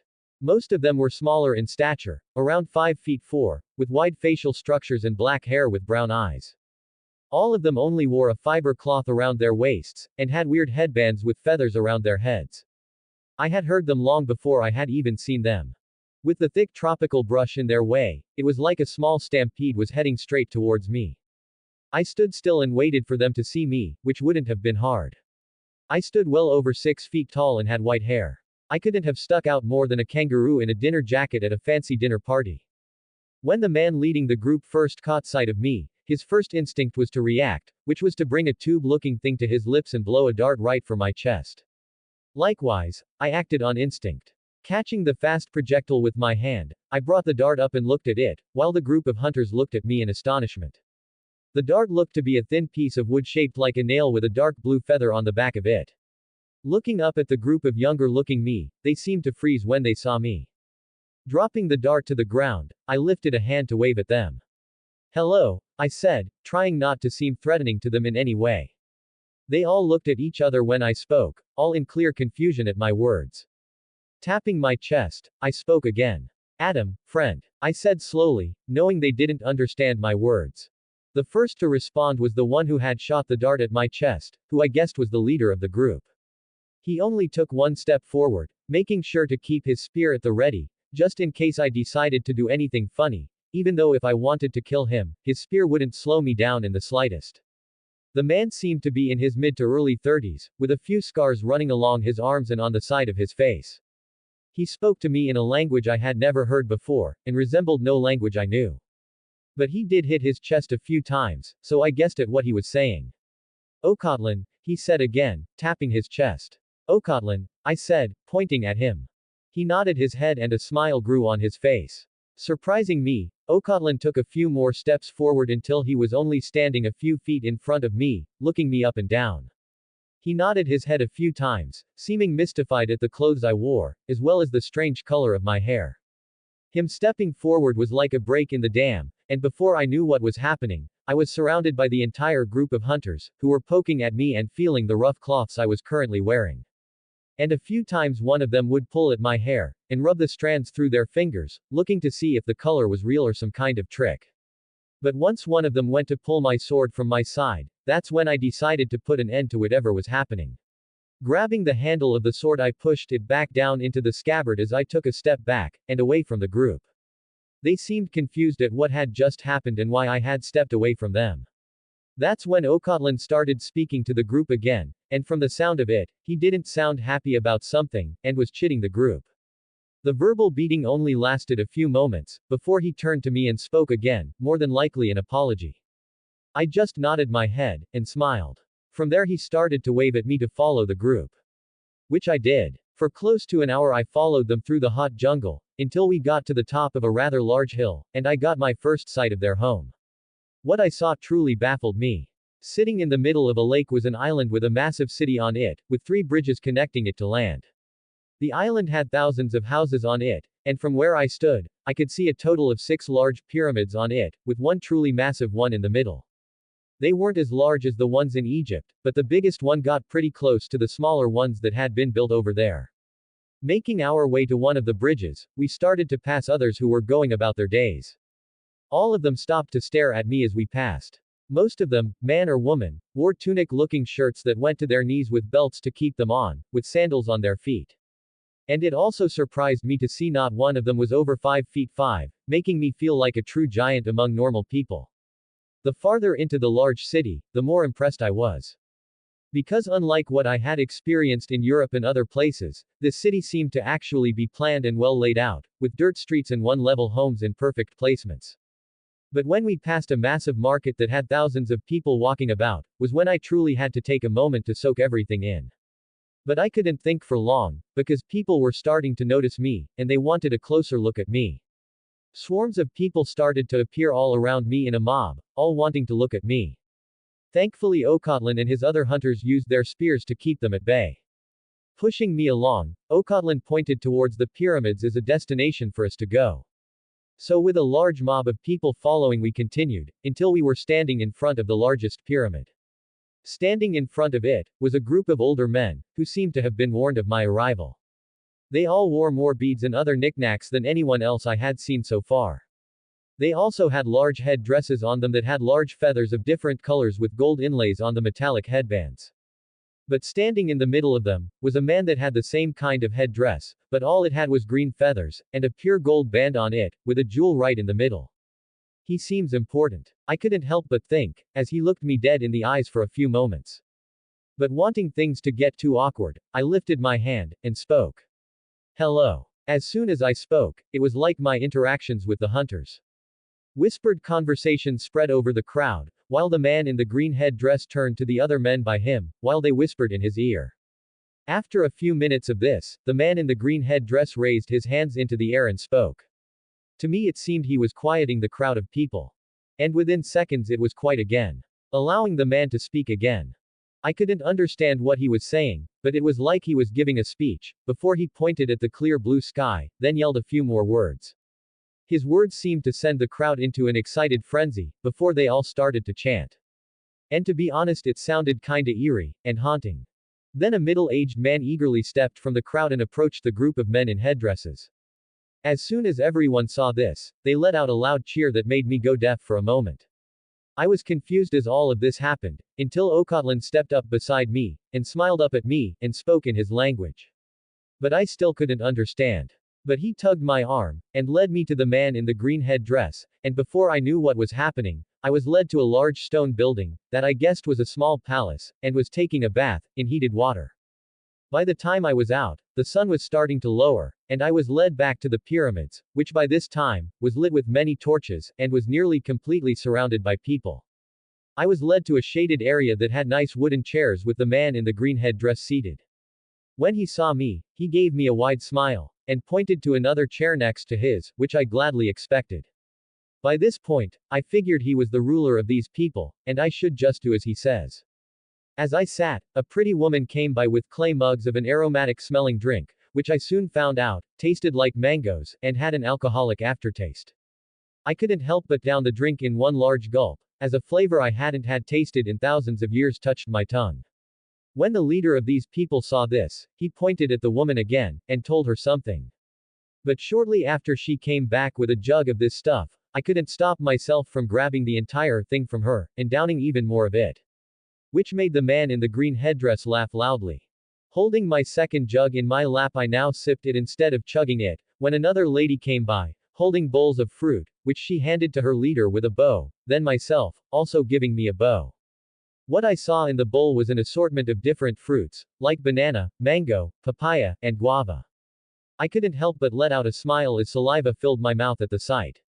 Because for so long I had only eaten bland foods that never really had a sweetness to it, but now I was practically in heaven, as I started to eat with my hands.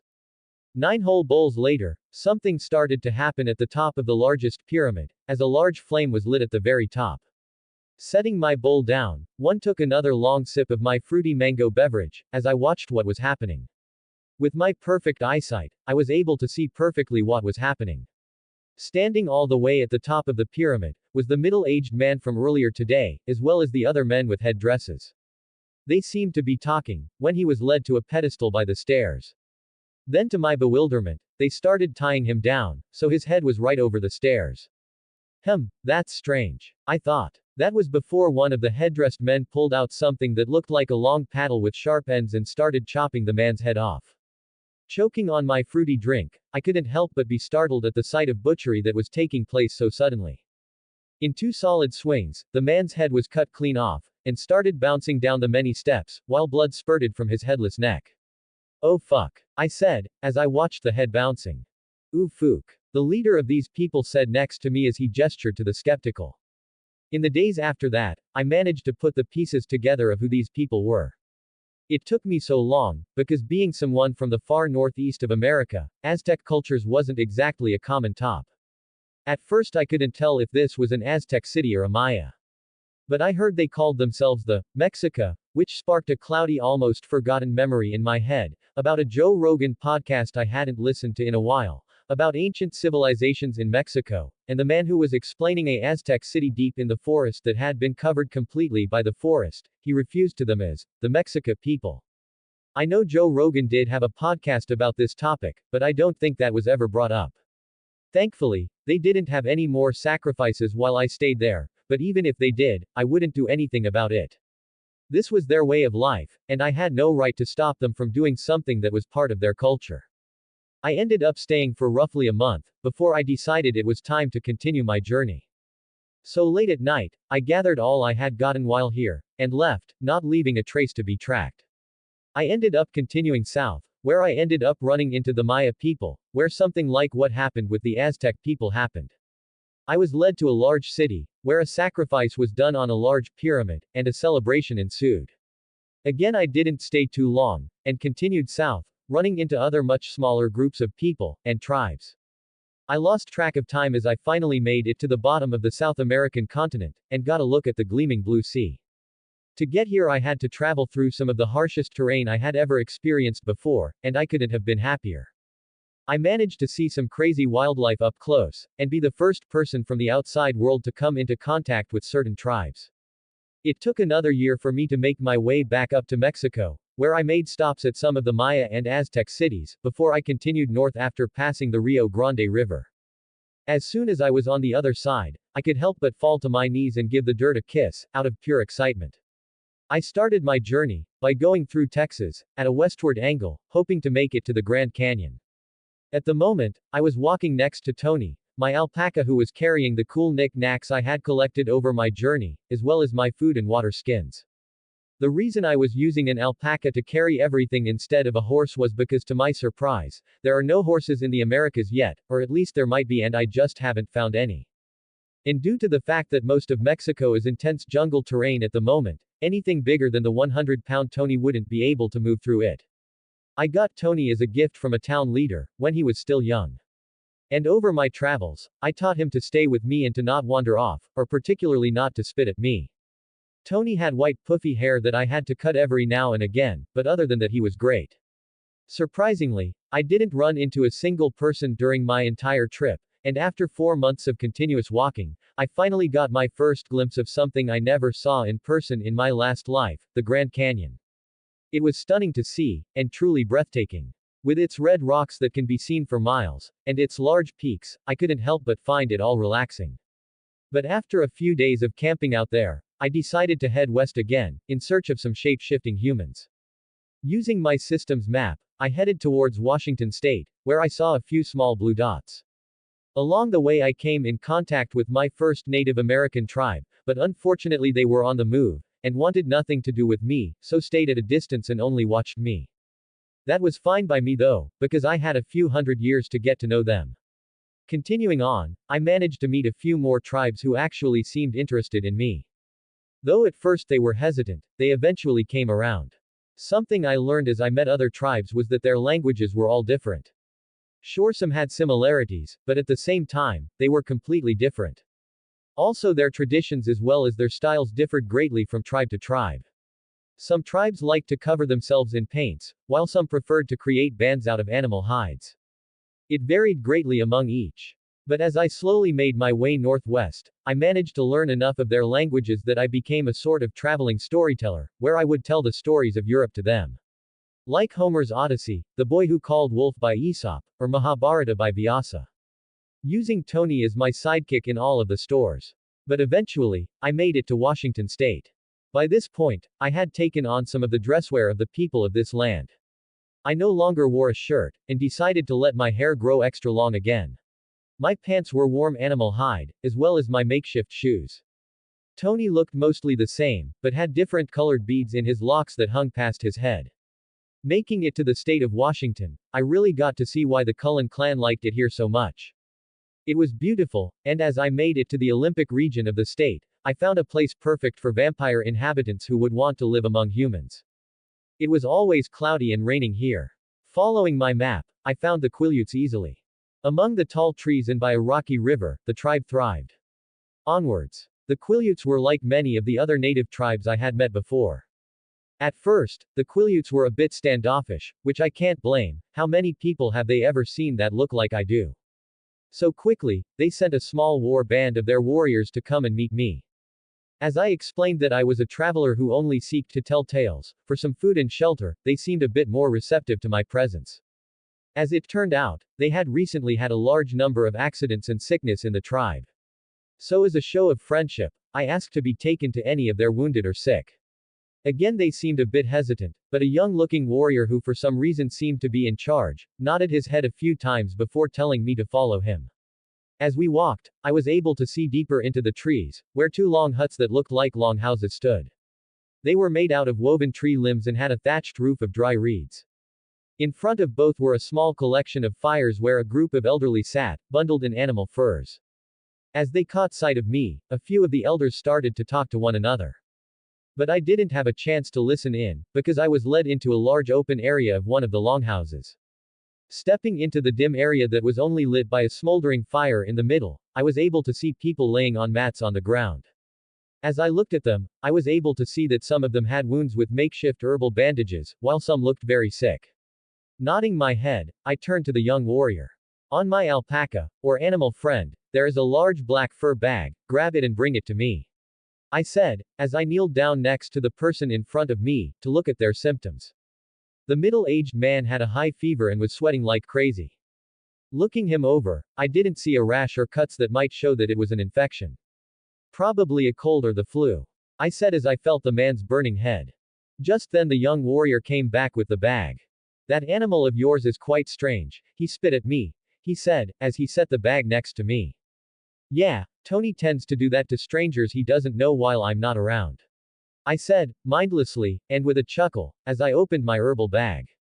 Opening the bag, I grabbed a plant I had gotten in South America. Its name was echinacea, and was a miracle plant when it came to the cold or flu. Grabbing the plant, I turned to the warrior again. Please get me some water. Turning, he left at a run, leaving the other warriors to stand around and watch me. Looking around, I saw that a steady wind was coming through the open ending of the longhouse. Turning to the warriors who were standing there watching me, I asked. Is there any way we can close the end off, so it will warm up in here? They looked at each other for a moment, when one of them separated and pulled a shutter-style door across. It was like the rest of the hut, made of thin woven tree branches and stems, with moss pressed between the cracks. Now with that done, I turned to the smoldering fire, and threw a few of the branches that lay not far away onto the fire, then pulled the man's mat closer to the fire. Not too close where he would be burning up, but where he would be warm. Coming back with a large wooden bowl of water, the young warrior set the bowl by my side. Nodding my head, I pulled a bundle of fabric I had saved from the old clothes I had come to the Americas with. Dunking a line of the fabric in the water, I started to cool the man off. Someone will need to do this repeatedly, until the fever breaks. I told the young warrior, who seemed very interested in what I had been doing. Delving back into my large bag of goodies, I pulled out a clay cup that had a small circular lid. Dumping the clay cup in the water, I added the echinacea, which I had crushed in my hands then rubbed together to get all the inside properties to activate. Once that was done, I added it to the clay cup. Putting the lid on, I set the clay cup in the outside embers of the fire. Turning to the warrior by my side, I had him continue cooling off the man while I went and started to check the others in the longhouse. Most of the people in the longhouse were suffering an assortment of different injuries and illnesses. Most illnesses were a mix of the flu or cold, with your everyday, ate something bad, issues tossed in. But those with injuries were the real issues. Cuts and the occasional twisted ankle were sprinkled in with those who had severe injuries. One man had fallen off a tree and had a broken arm I would need to reset. While another had a run-in with a bear, and ended up with a couple of deep claw marks before the rest of the hunting party he had been a part of could reach him, and ward it off. For the rest of the day and half the night, I and the young warrior worked to bring these people back to wellness. At one point, the young man, who seemed to be in charge, ordered the others who had been watching us to help. And even a few of the women and girls of the tribe contributed, by bringing fresh water, as well as anything else we would need. With my bag of herbs and my knowledge, we broke the fevers of many of those in the longhouse by giving them herbal teas to fight any infections or illnesses they had. While those with injuries I helped the best I could. It truly amazed me to see the unwavering dedication the young warrior put in during the whole process. Not once did he take a break or stop, even though a few of the others who had started after us had long ago flagged. Once during the night, when we were finally able to take our first break, I got to ask the young man his name. Clay Black was the translated name I got. And as it turned out, he was the current chief of the Quileutes.